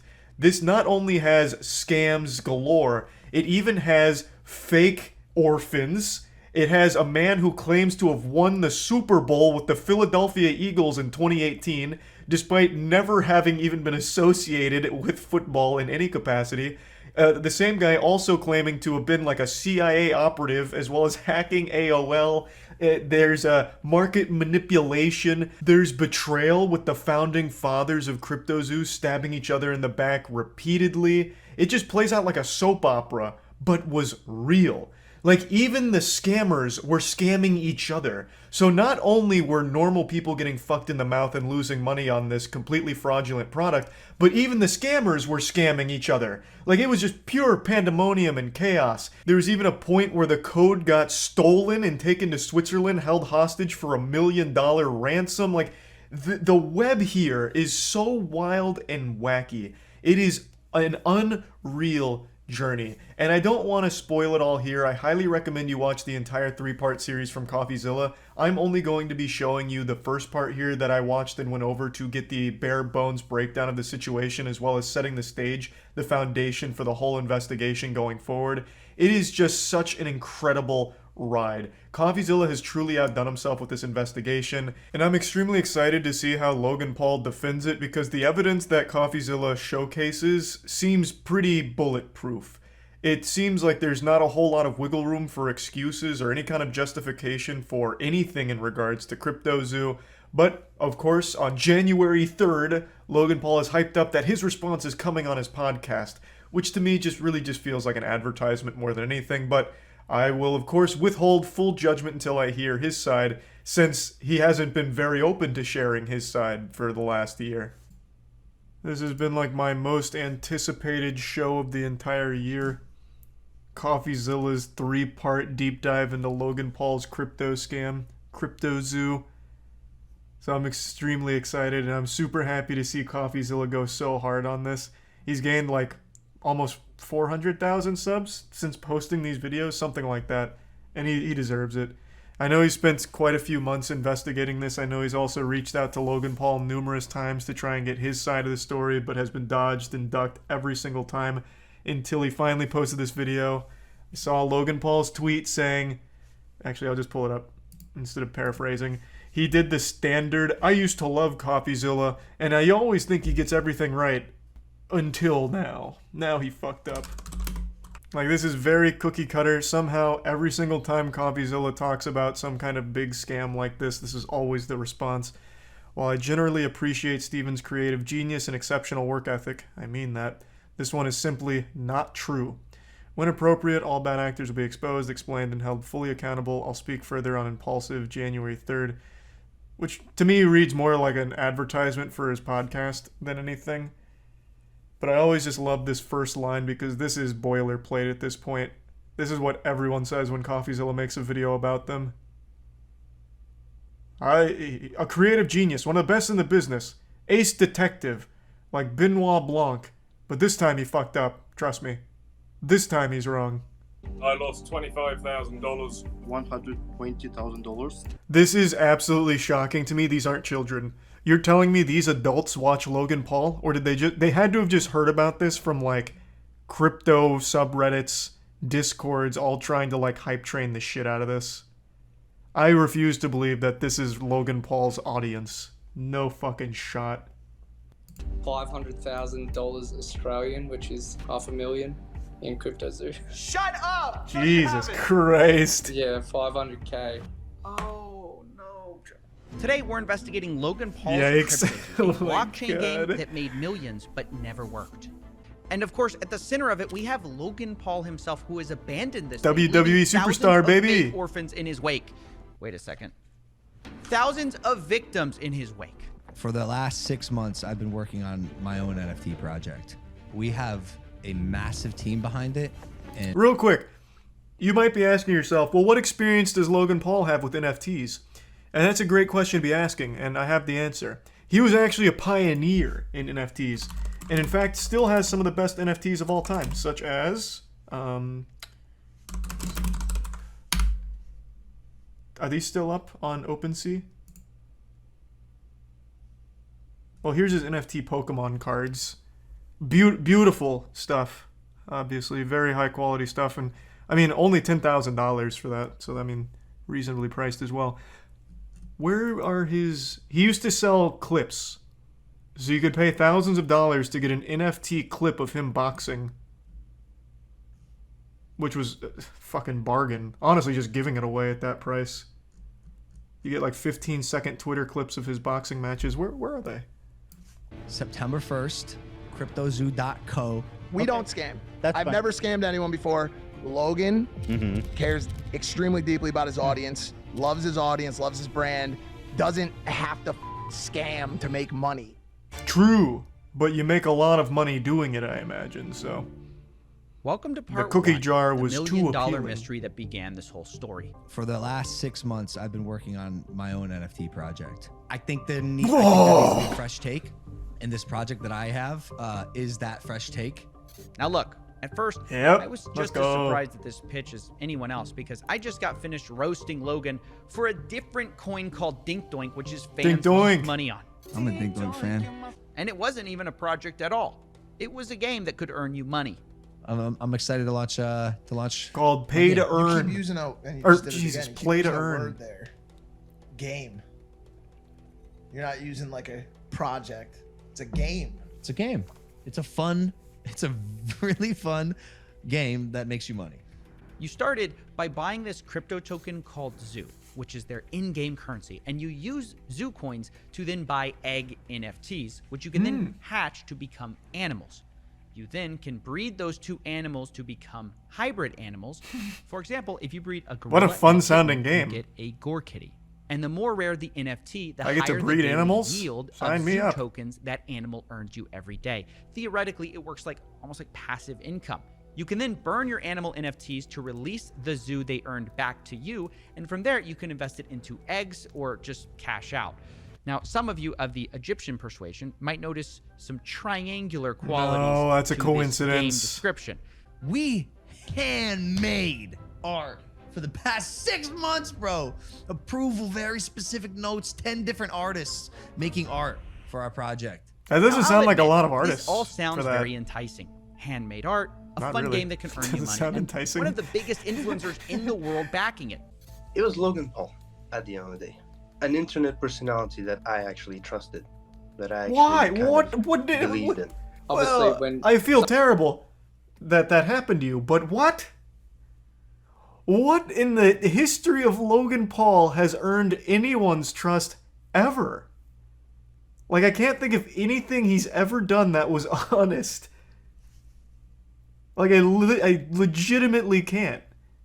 Except for him saying that he made a repeated lapse in his judgment when he filmed a dead body. Like, that's like the only thing I can think of with like honesty associated with Logan Paul. But yeah, I mean, Prime did come out. I've tried it. I mean, it's a real drink. I wasn't instantly poisoned or anything. It was fine. I actually thought it was good. But I'm just going to chalk that up to KSI. I'm just going to say KSI did everything because I legitimately have no trust in Logan. But as the game got closer to release, the CryptoZoo team started releasing the first ever photos of these animals. And come to find out, this handmade art story wasn't really true. It was actually Adobe stock photos mashed together. This was the sort of first red flag of this project. Hey! And I made a video about it at the time, but it was kind of surface level, and something didn't add up beneath the surface. Something where I just couldn't, and it's not handmade at all. It's not even original. It's what's called a fork, a copy of, you know, some other code that exists out there. One of them is called Floki Shib X, which launched before it. So where'd this $1 million go? I didn't understand. There never was. Wait. Play that again. Did you hear that? There was no way to claim your yield. There never was. Hold on. I can't believe it. The core it. mechanic of crypto What? that you can make money with these stupid animals didn't even work on launch day. And still, to this day, a year later, still does not work. So I acquired a bunch of eggs, and I actually want to play the game. I didn't acquire the eggs with the intent of keeping them. I actually wanted to hatch them and see what I got out of them and play in this ecosystem that's good. I am sorry this happened to you, my friend. What compelled you to want to play this game? There is no game. The game is you buy an egg, and then we give you a stock photo of what this animal might look like with a goofy nose. What is the game?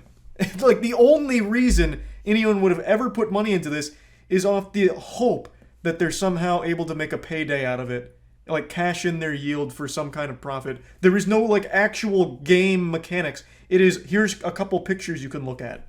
That's it. That's fucking it. Just the worst Pokemon. It's not even a Pokemon at all. Like, even, let's take a card game.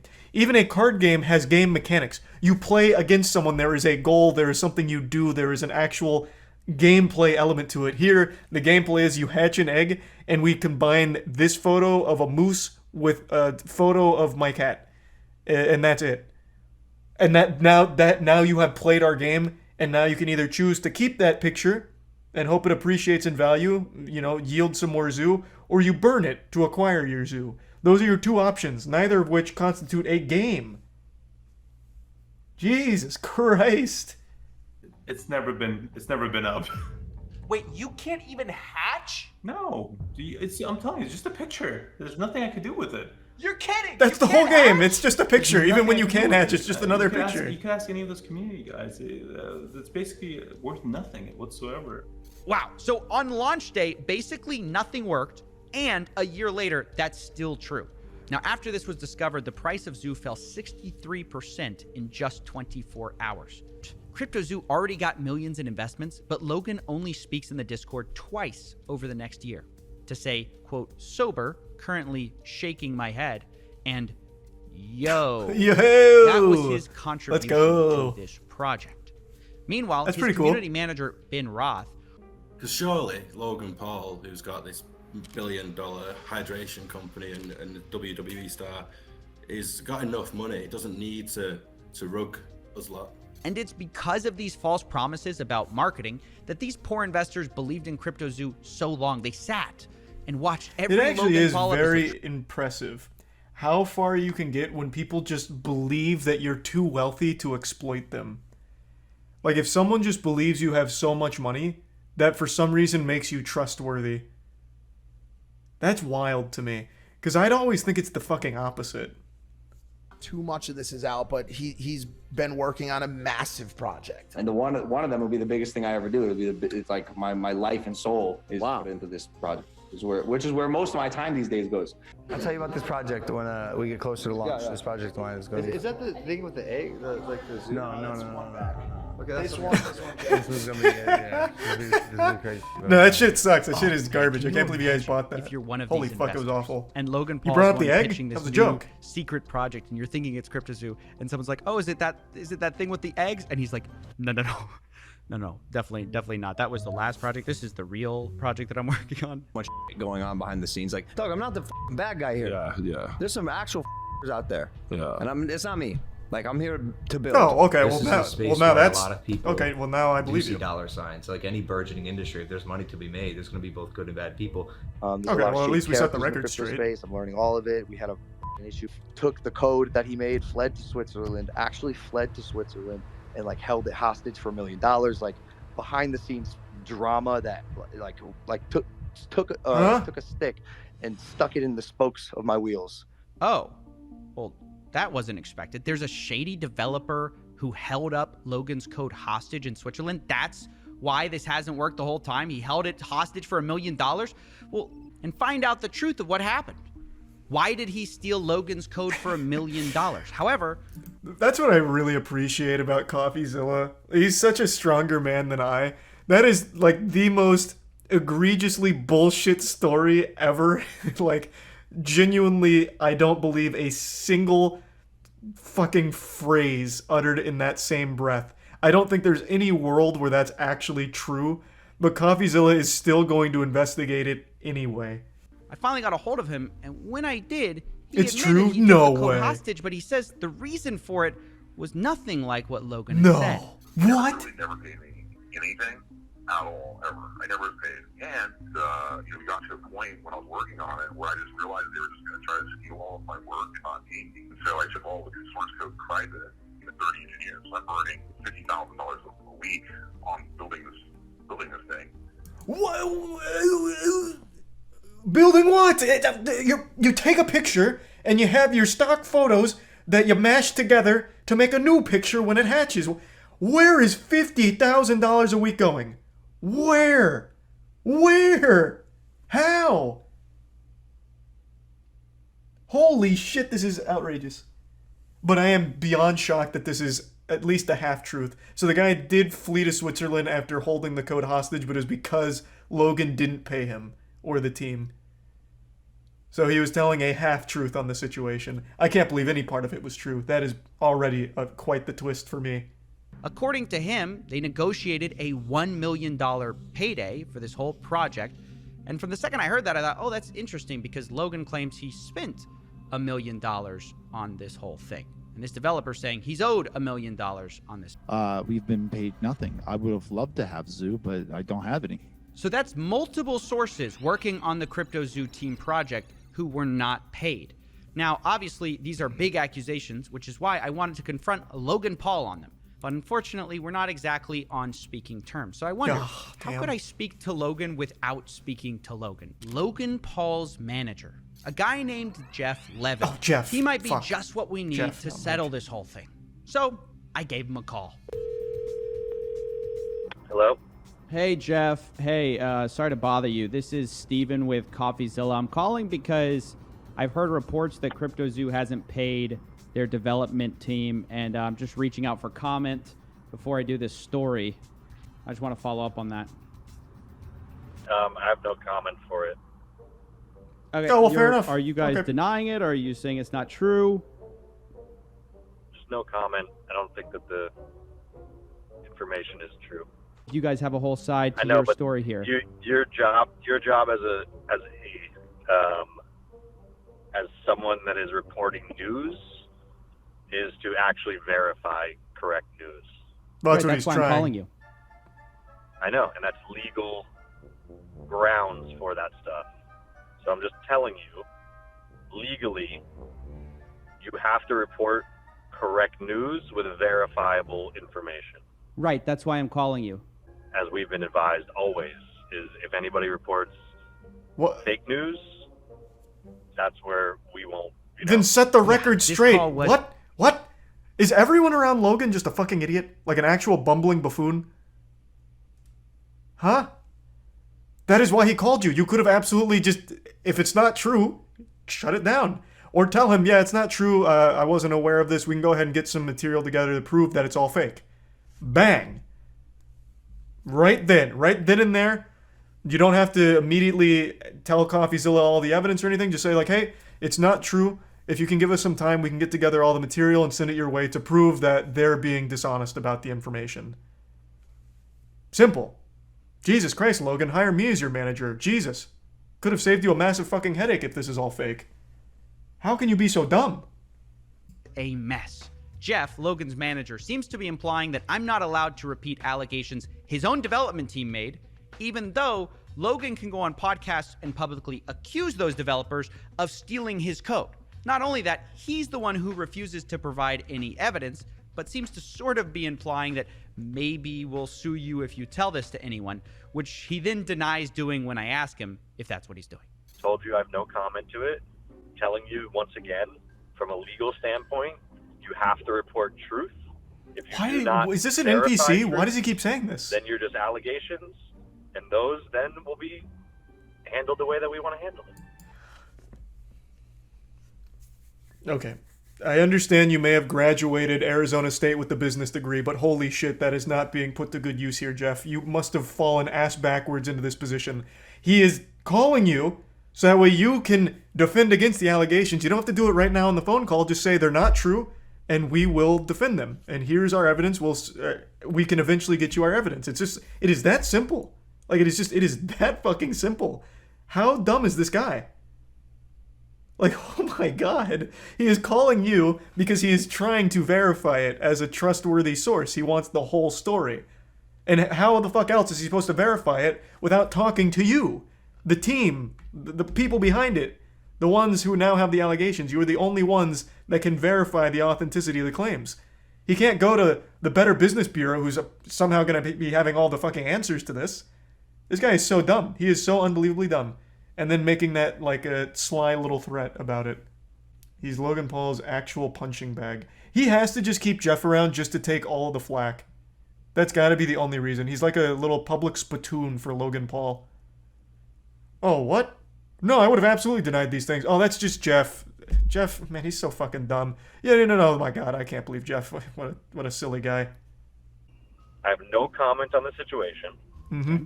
Good defense. Your job legally is to report facts. If you don't report facts on the information you're given, it is illegal.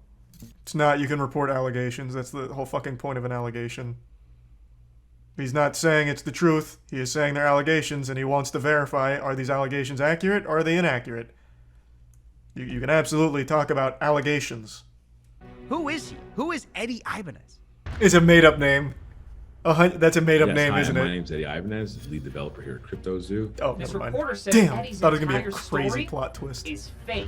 Wait, what? Yeah, I talked about this a couple days ago. So when I watched the speed stream, I got to see most of it as it unfolded. It was so wild. So Speed recently did an entire stream dedicated to shilling a crypto called Paradox Metaverse. It's embarrassing. It's the whole stream was a disaster. So it started with a PS5 giveaway. So you see all the PS5s behind him, and the whole thing with the giveaway is, give it to the chat. Thanks for supporting Paradox Metaverse to the moon. And Speed would take out a sledgehammer and break the PS5s, which I think is terrible. I think it's a fat L.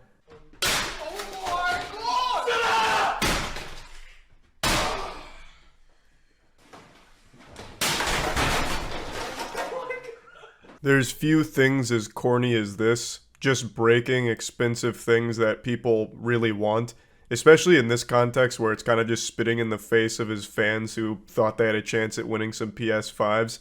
I sent it all to Coffeezilla right before going live, so a couple hours before, and Coffeezilla started researching it, and he made this video, he did the interview.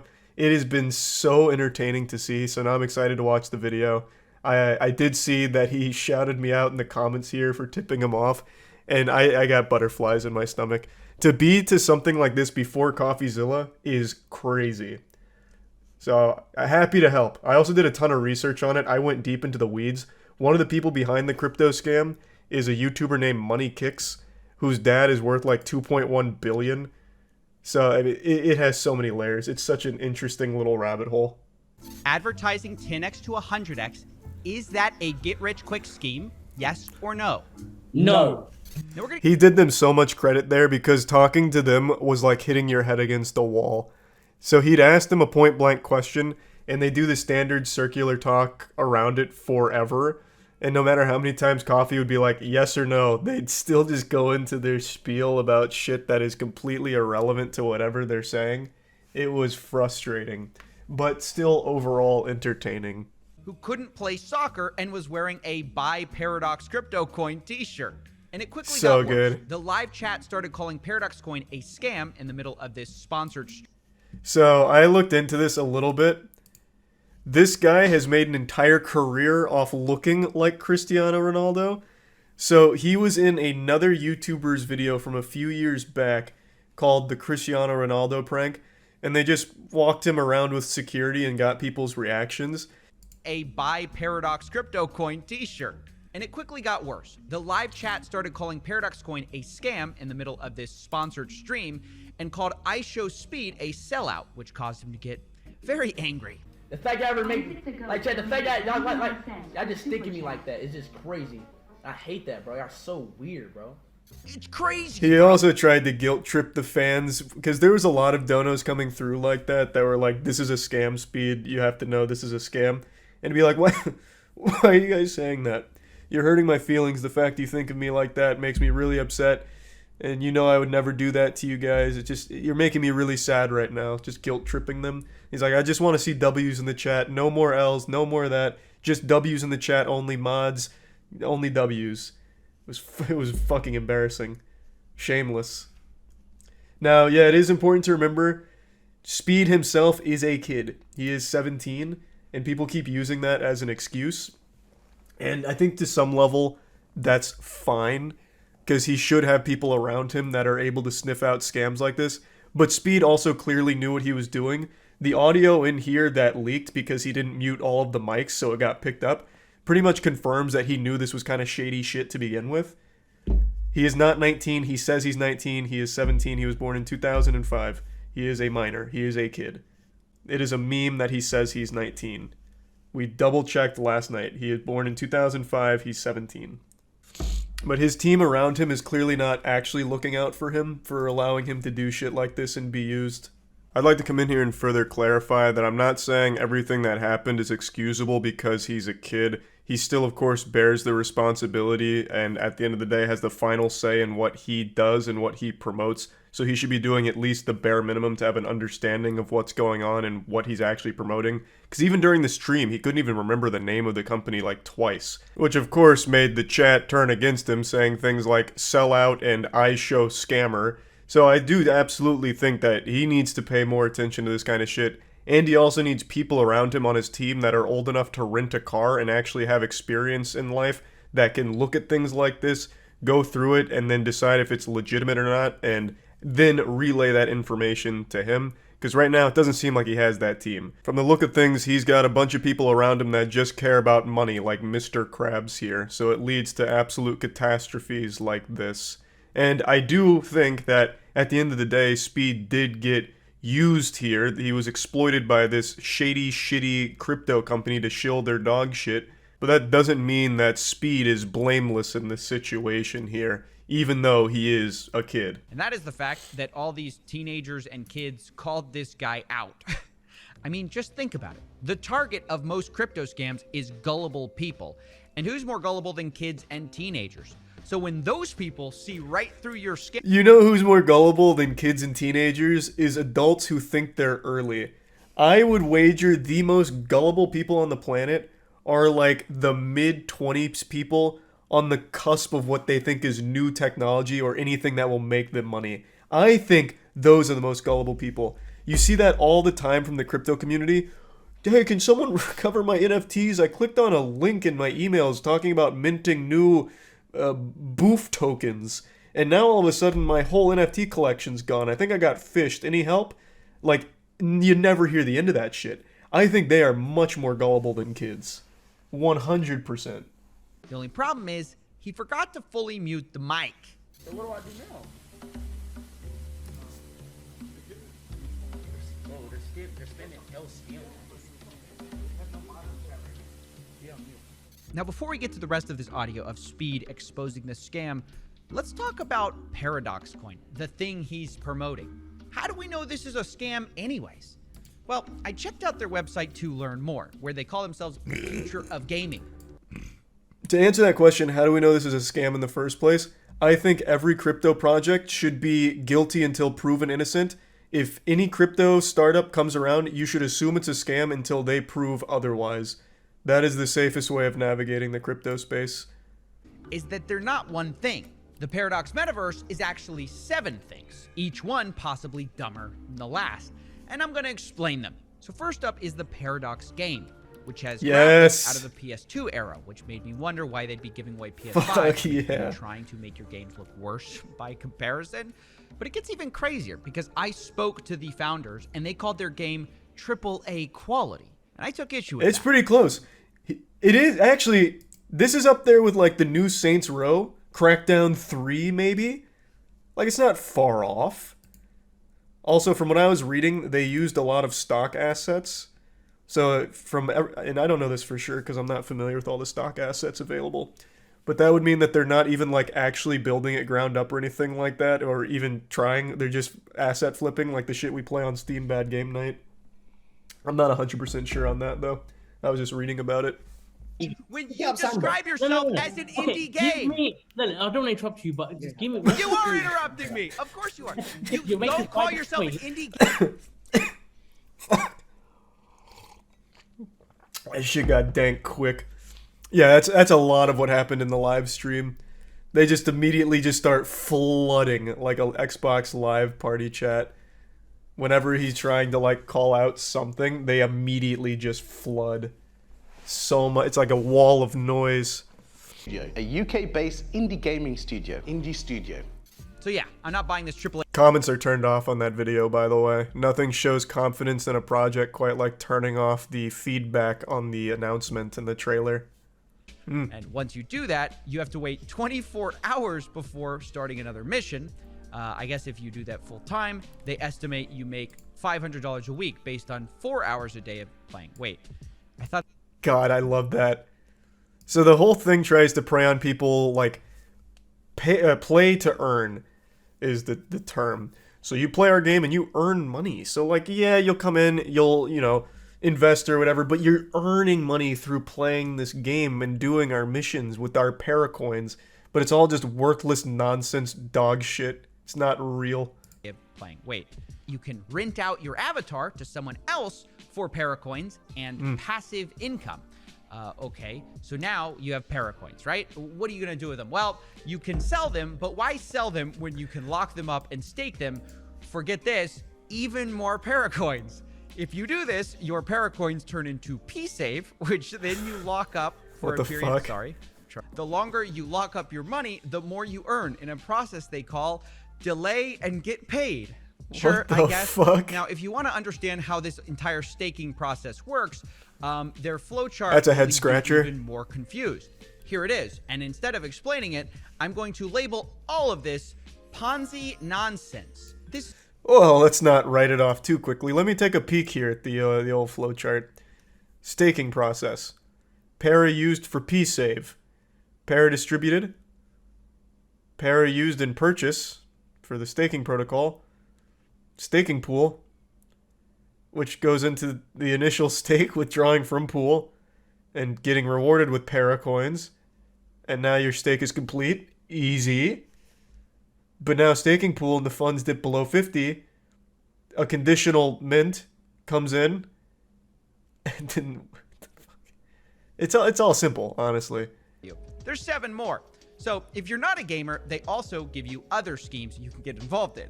For example, there's the Paradox DAO, where you can stake PDAO coins to earn up to 10% a year in returns.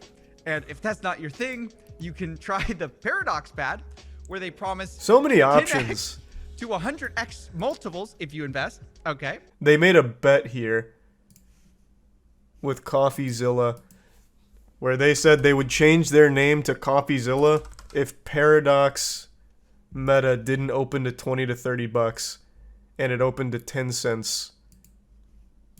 Here.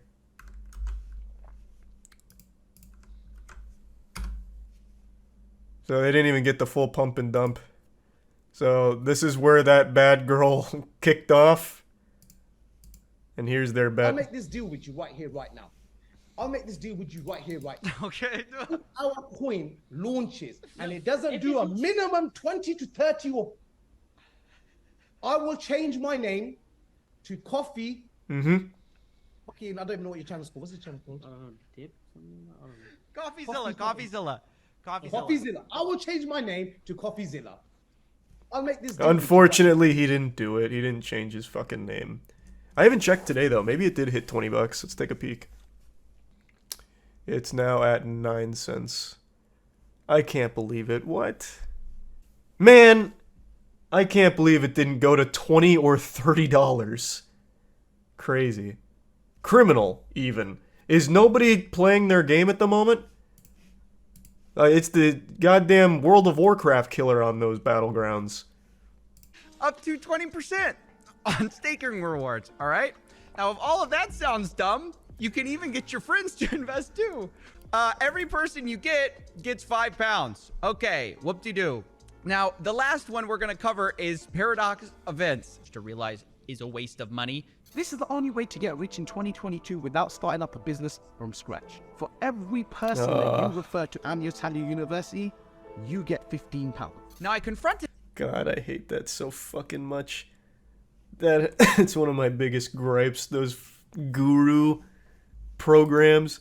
And people, for some reason, buy in and then fight tooth and nail for them. You just train your own little warriors, your own little cult. No, I think saying that this is the only way you're going to get rich is wrong. People don't get rich on affiliate programs? People don't make a living. It's not the No. only, you say, I found the only way to get rich. But also, no. Knowledge. I would be so curious if there is anyone that has ever got rich from affiliate programs. I would be shocked. Like, not, obviously, at the top level, affiliate programs are great for the gurus. They make millions. I'm talking like a normal, just random person. Yes, I am a career affiliate promoter. I bring people to this goober's university for money. And now I own 5 Ferraris in this garage. I'm doing a bit of businesses. We've done, alhamdulillah, we've done all right. Very good. We're just celebrating life in the sense, life is step by step, you know. Thank 100%, God, 100%. Wait, how's Money Kicks talking about life is step by step? You don't understand, What was your Coffee. step one? Being the son of a billionaire? What? You what don't was your get it. step You just two? don't get like it. At that point, is he just talking to people like, hey, have you tried step one yet? Now, this is the whole crew. Yeah, he was just, again, born rich. Dad's a billionaire. Yeah, the video he's showing is this one as well. So Money Kicks posted this right before the speed stream. Oh my god, he took it down. Okay, unlucky. Okay, I guess I should have saved it. It was spending a day with a crypto billionaire and I show speed. That was the clip that he got it from. But it was a rough video. It was rough. So that's just what it sounds like to me, and apparently to a lot of children and teenagers. So I think it's probably gonna flop. But now that you understand what Paradox is, it's time to go back to I Show Speed, trying to keep his chat from figuring out what's going on. All right, so look, it's cool now. Relax. Yo, relax. Why listen to the chat? You see no more scams. The mic is on. I know. I'm just trying to make. No, bro. You know what I'm doing, bro. Oof. I'm not gonna say it, but then it's gonna be obvious, bro. Yeah, I think it's a little too late for that. Stop spamming. I'm not a scammer, bro. Why they keep spamming? Bro, I'm not a scammer, dog. I made a little mistake, you know, that I wish I never did, but I'm not a scammer, bro. Now, at the very least, Speed apologized in the very next stream and looks like he cut ties with everything. So, this was pre-sale. They didn't go live on that day, I don't think. I think they went live yesterday. So, hopefully, no one in his audience lost any money on it. But what an absolutely reputational nuke he took there. Fucking bit a fat L, unfortunately. No one decided to do any level of thinking about that partnership there. But yeah, this Ronaldo impersonator moment was so special. It was so fucking good. They bring in the Ronaldo impersonator, play it off like the real Ronaldo, so they hyped it up for a long time. They're like, if we get enough Paradox Metaverse to the moon in the chat, we'll bring out something special. Go follow the Twitter, here's the Twitter, go follow it. And they got 2,000 followers. They're like, oh fuck, that just unlocked it. Turn around, Speed, close your eyes. We got a special surprise for you. Guess in the chat who it's going to be. And then Paradox Metaverse to the moon. and they bring out fake Ronaldo. They bring out Chris Orlando here, and they all play it off like it's the real Ronaldo. And almost immediately in the chat, people are like, what the fuck? That's not Ronaldo. It was quite an obvious joke. Not to everybody, though. In fact, if you go on Twitter right now, Speed posted a picture with the impersonator. There are still so many of his fans that think he met the real Ronaldo, and they were reflecting on this stream, and like, it was great to see Ronaldo socialize with you like that, and he knows who you are because he did one of Speed's things. And like, holy shit, Ronaldo actually knows who you are. So there are a lot of them that really believed it was the real deal. They were trolling. You like to think that, but I just don't believe it. You have to remember, a lot of his audience is kids as well. It's of course important to mention that during the stream they do eventually drop it and reveal it's not the real Ronaldo, it's an impersonator. It's not Cristiano Ronaldo, it's Christopher Rowland. But I think a lot of the kids only focused on the part that went viral, which was Speed's reaction to meeting Ronaldo, where he's yelling and screaming and shit and hugging him. So a lot of them still to this day believe that he actually has met Ronaldo because of this moment. Why did he destroy the PS5s? He thought it'd be comedic? I don't know. That was bad. Like, even before all the crypto shit started, they led with the PS5 stuff and he was breaking it and immediately turned chat against him. I don't know why you'd ever do that. I hate that shit. That was a trend back in like 2009 or whatever, whenever the PS3 came out. Going to GameStop, midnight release for PS3 and breaking it. And it was always so fucking douchey. And it is still douchey to this day. Why? I don't know, man. They must have thought that it was a good joke. I don't watch a ton of Speed streams, I'll be the first to admit. I am familiar with him to some level, but it's just not my cup of tea. I'm sure most of you know I'm not really big into the really loud equals entertaining stuff, and that's mainly his brand, so it's just not for me. So I don't know what the breaking PS5s was for. Maybe because it makes a loud noise or it's destructive, shocking. I don't know. The fake Ronaldo came out on TikTok and said they specifically asked him not to say a word or they wouldn't pay him.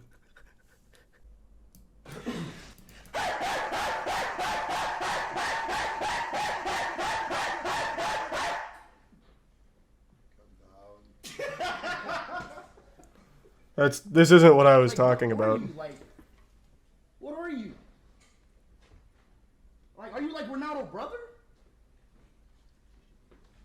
Chat, who is this guy? And the resub Fuzzy and Abby and Phony. Yep, that's that whole situation.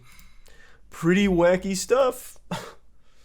Yeah, the Hawk to a Girl launched a meme coin. That's just like a term they use, calling it a meme coin. It's really not. It's just always a scam coin. It's made for the sake of rugging her viewers within the first hour of its launch. And I feel like everyone in the world should have seen this coming, but somehow still they were able to make tens of thousands of dollars rugging idiots. My Hawk meme coin is live! And so, as you can see in the community note, 90% of the token supply has been sniped and being sold on the community. Buying this highly speculative Hawk coin could result in loss. Just giving people a fair warning, which wasn't heeded. So what ended up happening is what everyone knew would happen. It got rugged. Instantly, pretty much, within the first 2 hours. So then Haley Welch's PR team made this post talking about the Hawkonomics, saying the team hasn't sold one token. Baloney. I'll call horseradish on that. We tried to stop snipers as best we could. Also, huge dirty barnacles on that claim too. And then once again a community note. The team and insiders have actually been selling their tokens since launch. Majority have never purchased anything and have only sold the token they were given. Haley is lying and will likely have to talk to a judge about this. Community note, just dropping a fucking pun on it. Cold turkey like that. Might as well. But yep.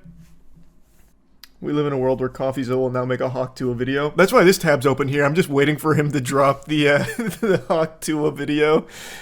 I'm very excited for it. The idea behind goobers putting money into things like the Hawk Tua coin is they know it's going to rug, but they really think that they'll be the ones to capitalize off the rug. They'll pull out at the perfect time. Completely oblivious to the fact that insiders are the ones that actually make the money. not the idiots that buy in thinking that somehow they're smarter than the scammer. Like, you're not in on the scam, you are just another one of the pawns on the board. You are just another little dime into the piggy bank. You'll never beat the rug. Imagine getting rugged by Hawk Tua Girl in the year of our Lord 2024. Again, you absolutely fucking deserve it. This is a scam where the only victims are the ones that actually deserve it. This is a lesson that you needed to learn. And Haley Welch took you over her knee and disciplined you. And I know they're still not going to learn their lesson. They will once again just dump into the next fucking shitcoin from Pump.fun. Why can't I find the graph again? Because it's like a beautiful rug graph. Like the most... Oh yeah, here. Someone even put it as a Christmas tree. It's just like the quintessential Solana rug graph. I know, man. People are actually begging to just be scammed over and over and over and over and over again. I guarantee if Jack Doherty went live on Twitter right now saying that he's doing another meme coin, people would buy in and he'd make another 20 grand off him. Easy. You see that the Rizzler got disrespected by Hawk Tua Girl. I know you're making like a meme off of the absurdity of like the names and the shit, like just the full culture around it. But you know what's crazy? Is if Hawk Tua Girl did disrespect the Rizzler, it's the worst thing she could do for her career. She can blatantly scam these idiots on her Twitter. They're not going to care. They'll still tune in to Talk Tua for whatever reason. Ironically, I guess. But if there was the story about how she disrespected the Rizzler, they'd all just leave her. A Rizzler level event would be the worst thing that could happen to her. But she can run these pump and dump scams till the fucking cows come home. It won't affect her. The Hawk Tua fall off is crazy. No, what's crazy is that there isn't a Hawk Tua fall off. She just had Mark Cuban on her podcast. Yep. It's disgusting. Actual industry plant that is thriving in the biggest possible way and now just full goatsy scamming her fans. Actually dropping trouser, shitting on them, and it's not gonna matter. Coffeezilla is live with a Hawk Tua Girl in a Twitter space. Oh, he's already on the case? Let's go. I had his channel up earlier, waiting for when he'd hop in. There's no rug pulled, and it's not done by us. Yes, snipers sniped it up to an insane market cap. No, it's and not dumped just it. snipers. That was not us. That was that, listen. you know that. Listen, no. I'm telling you the truth. And y'all made millions on fees from this little. Coffee, listen to him. It wasn't them. I'm sure that's not you getting those fees, right? Who's making the money on the fees? Who's making millions of dollars on fees from this rug pull? That's not a scheme. That's the project. So we can keep this thing going for years. Right? That's how do you think the Hawk Tua coin for years. Who makes the money on the I fees? love that. Someone just made over $1 million on fees. Who made it? First of all, the fees were there with Meteora pools, and that goes to the creator, right? Which is who? Who does that who does that belong to? That belongs God. to the project, right? No. God owns it. The project? This is a. Well, the project is over here. Who? Haley Welch, right? And how much does Haley Welch own? This is Haley Welch's project. So she owns all of it. Coffeezilla. Did she just make $1 million on fees on a rug? Do you know how much it costs for lawyer fees to create a foundation in the Cayman Islands, to hire directors? You think this stuff pays for itself, right? So y'all wanted to make the money on day one? I don't understand. I'm just asking. We're here every single day. Millions of dollars in fees from the rug. Day 2, day 3. This guy's really bad at avoiding questions. Run a project forever. He's not even slipping out of it super effectively. And time and people that are on this project. Over here has around 18 people working on this right now as we speak. This is not a small time type of nothing. It is literally a nothing. And not just do it for one. It is actually a nothing. It's a Hawk Tua coin. Who made the money? You haven't answered the question. Who made the money? How much did Haley Welch make of that million? 1.8 million? It's a foundation that is running. Oh. How much does she own of it? It's a foundation. She owns 0 of the foundation. So y'all made the money? No, I don't own the foundation either. A foundation in the Brother, Cayman Islands. who profited? Over $1 million was just I'm made. telling you, a foundation that pays people out. And by the way, Coffeezilla, I'm not. It's just is it a force of nature? Who owns it? That are It's so irrelevant to the simple. most important stuff. Because we didn't pull a rug. I don't know what you're trying to say. It's No not true. rug pull. That's defamation. Doc, You're saying, do the math. Do the math. Defamation.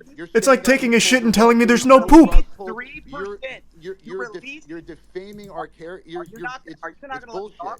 You just talk over me. You talk over me. I'm hearing bullshit. So why? No, why you're not. You just denied it. Hold on, I'll pull this up again real You quick. guys released 3% to the Meteora pool, while you have 17% of the token allocation unlocked day one from your strategic allocation. Are you guys insane? What do you guys think exactly is going to happen when your insiders get sent their tokens?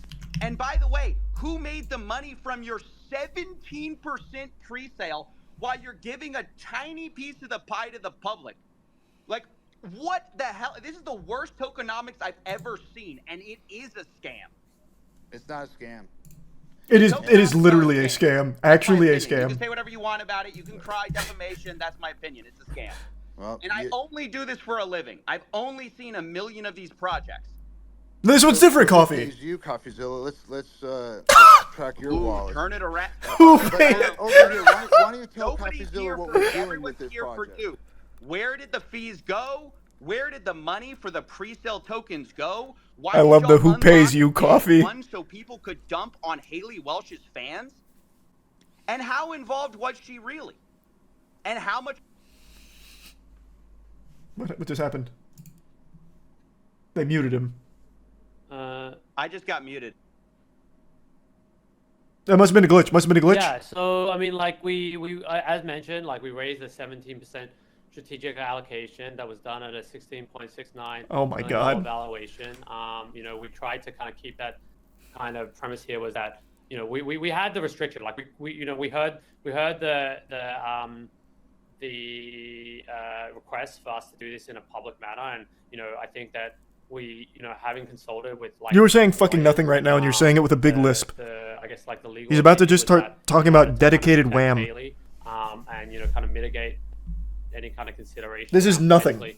Just answer the simple questions Coffee is posing. Who owns it? Who made the money? Americans. That 200 people participate. A lot of people within the industry that were very supportive of the vision. Because I think that they Why even listen to this bullshit if he muted Coffee? Because he's got to unmute him at some point. I think that Coffee and Connor Eats Pants are in here spamming thumbs downs. This can be like a little bit of a paradigm shift. I mean, like I said, nothing that we've seen thus far with it's a Hawk Tua rug pull shitcoin, man. In a sustainable manner. He's yapping about nothing. Of longevity of an extended time frame, and we're just trying to try something different, right? Like I said, we went back to first principles and kind of tried.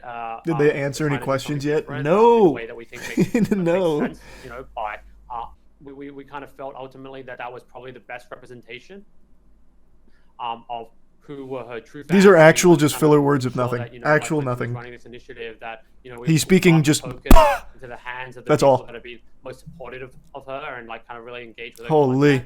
I just want everyone to be respectful. Yeah. But yeah, listen, this is you guys hear me? That means a lot. Go ahead, FaZe Banks.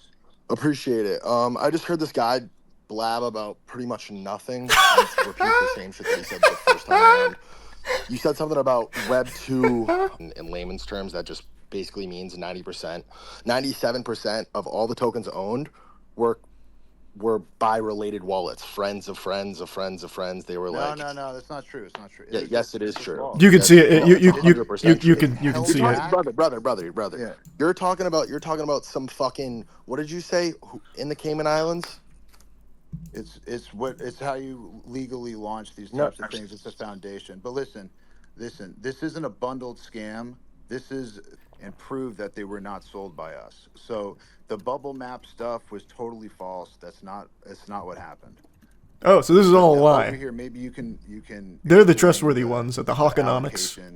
To these different wallets, and clear up a lot of this, these allegations that are just false.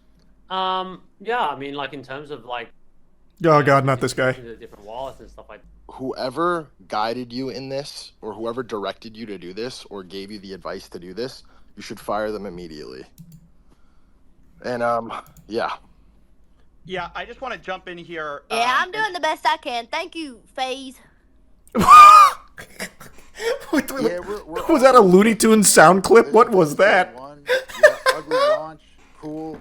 There's day 2, there's day 3, there's day 4. Bulletproof response. Bulletproof. That's how you handle it. Single day memeing. The key is to actually onboarding her real, true fans. This might not be for Sounded everybody. like Sandy Cheeks. It's not a big deal to us. We ain't going anywhere. Haley's not going anywhere. And the Hawk Tua meme is definitely not going anywhere. Yes, they were from the deployer wallet, but they're put into wallets for her true fans to claim. They were not sold. None of You have to them unlock the true I just fan want to make that prestige very, level. very clear. But listen, it's all love. I understand everybody around here is kind of used to the same thing. There's only one way to prove that this is not just like everything else, which is just not give up, right? And keep going and keep doing everything, that you possibly can. Inspirational. Right? Inspirational. To keep it pushing. And the He's only right. way that it's a rug or the only way that it's a scam is if you give up on it. And that's the one thing that we can say is no one's given up on this. Mhm. So over here, or if you want to ask Haley some questions, let's Haley is somebody who's an incredible person, and she's had a lot of fun memeing. She really enjoys X. I think we have to really stick with the facts. What the fuck? And we can show all the transactions, right? And we've had them analyzed now. We can show all the transactions. That's the thing, is like the blockchain doesn't lie. And we will publish those transactions. You just said you were literally just saying that it does. Sometimes when it makes you look bad. Yes, it got 90. Blockchain doesn't lie. It was 3% unless 97. It's doing something bad for us. That was held back. No, I mean, I just wanted to be like, obviously Haley's been through a journey, and this launch has obviously gone the way it's gone. But yeah, I think that maybe it'd be helpful for the community to kind of hear. Haley's story, because ultimately, they're trying so hard to push it onto Haley right now. Like the coin and stuff like that. Guys, we need to think about Haley's feelings. We only told her that she was going to make a ton of money from this. She didn't know it was going to be a rug pull. Haley, take it from here. We're going to leave. Everybody resonates with Hawk Tour as a meme. It's like one of the most viral memes of all time.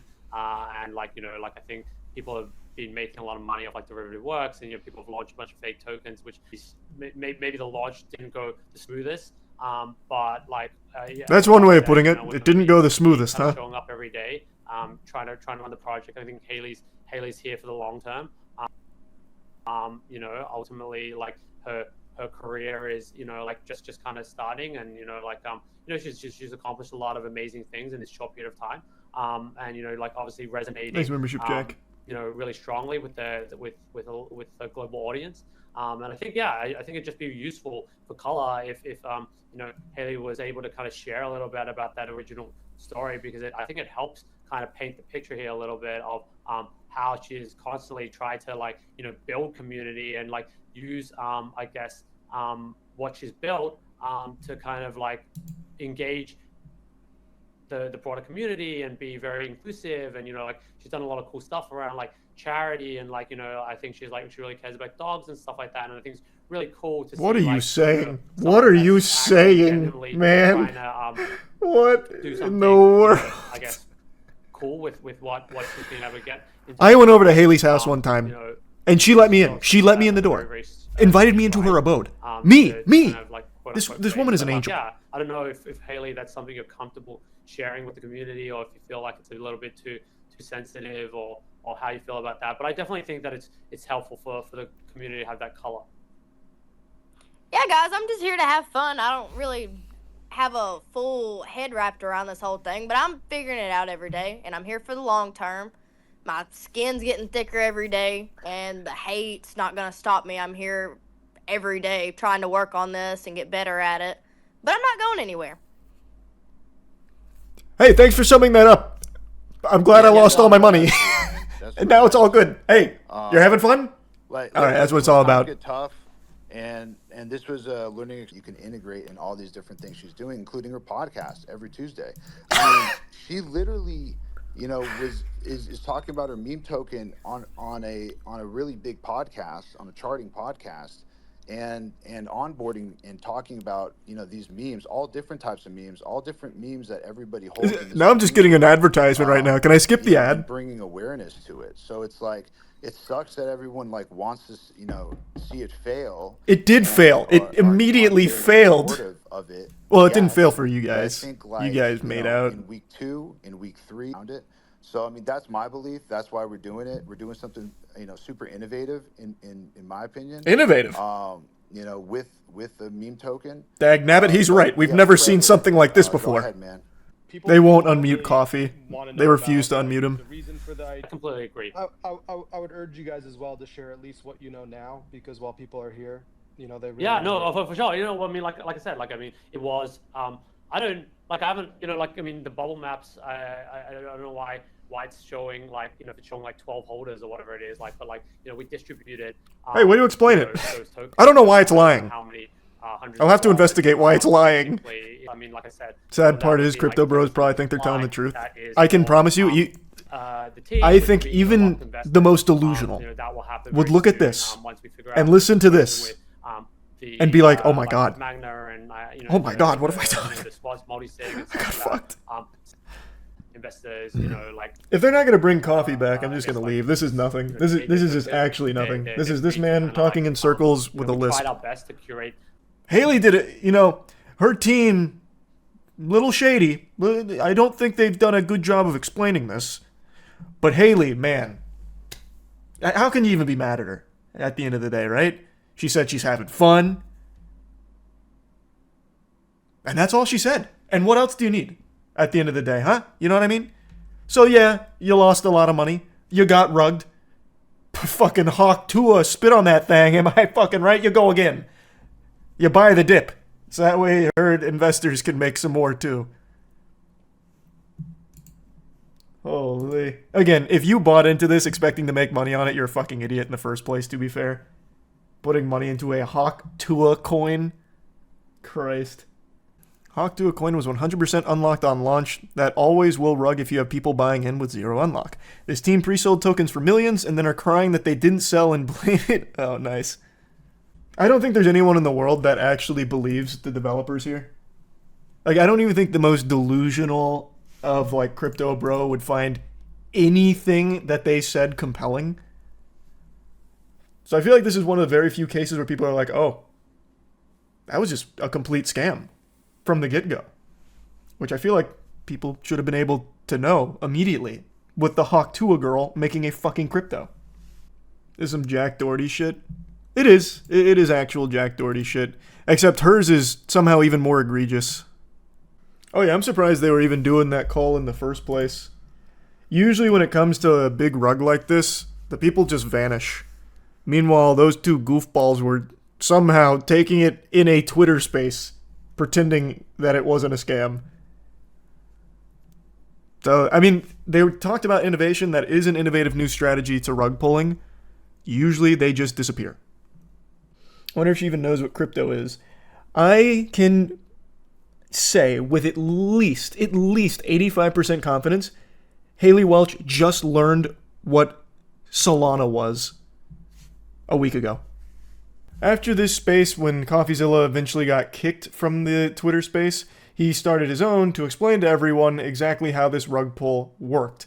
He explains it far better than I ever could, and it's actually a lot more intricate than I thought it was for a rug pull. There were more moving parts to it, and even more nefarious, scummy dog shit that was happening behind the scenes that Coffeezilla highlights. So it's more than just like the simple pump.fun rug pulls we've been seeing a lot, like with Jack Doherty. This was a full red alert, DEFCON, premeditated, malicious rug pull that aimed to scam the shit out of people. Now, I do believe most of the victims here were basically just people that gamble on things like this, like meme and shit coins. I don't think a lot of like Hawk Tua enthusiasts, you know, all of a sudden set up a wallet to participate in the Hawk Tua coin.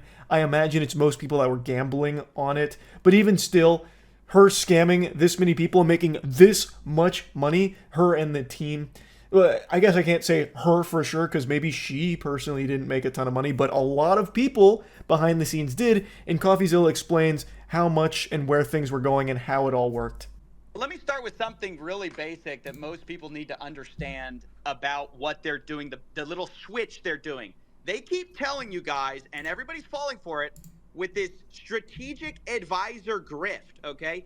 They put 3% into the public decks. Meanwhile, they pre-sold in these SAFs at like, I think they said a over $10 million valuation. I'll have to have somebody correct me on that. But over a $10 million valuation. So they pre-sold these tokens. Why do you think people bought these tokens? They knew that they could rug because they told people, well, there's no unlock. So if there's no unlock for pre-sold tokens and you think it's going to launch because you got this girl who's going to use her brand and use her popularity to all of a sudden pump up this coin, there's no unlock, you're going to dump into this. So two things happen at the same time. There's a lot of confusion about it, but two things happen.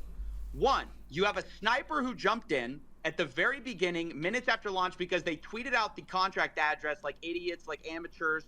Actually, the dot guy said they knew it was going to get sniped, which is crazy. I think that would be criminal if it's true. If you know your thing's going to get sniped and you launch it anyways, but whatever. So they get sniped. That guy walks out with millions of dollars. But then they put fees on top of that. They put a 15% fee on the DEX. So guess who's raking in the money? Not Haley. I tried to ask. Can't be Haley. Haley said our foundation made it in the Cayman Islands. We wanted to obey the law, so we left the United States. We went to the Cayman Islands. Everyone knows that's how you obey the law. You go to the Cayman Islands. So they went to the Cayman Islands, and their 15% fee supposedly goes there. That's true. We did hear them say that. So they made millions of dollars right off the jump, even before they didn't even quote. They knew it was going to snipe. This sniper made millions. They made millions, and then they pre-sold for millions. Okay, everyone follow me so far? Then you have strategic advisors who are dumping on retail, and they're making millions. Who's making nothing? Well, it's everyone else.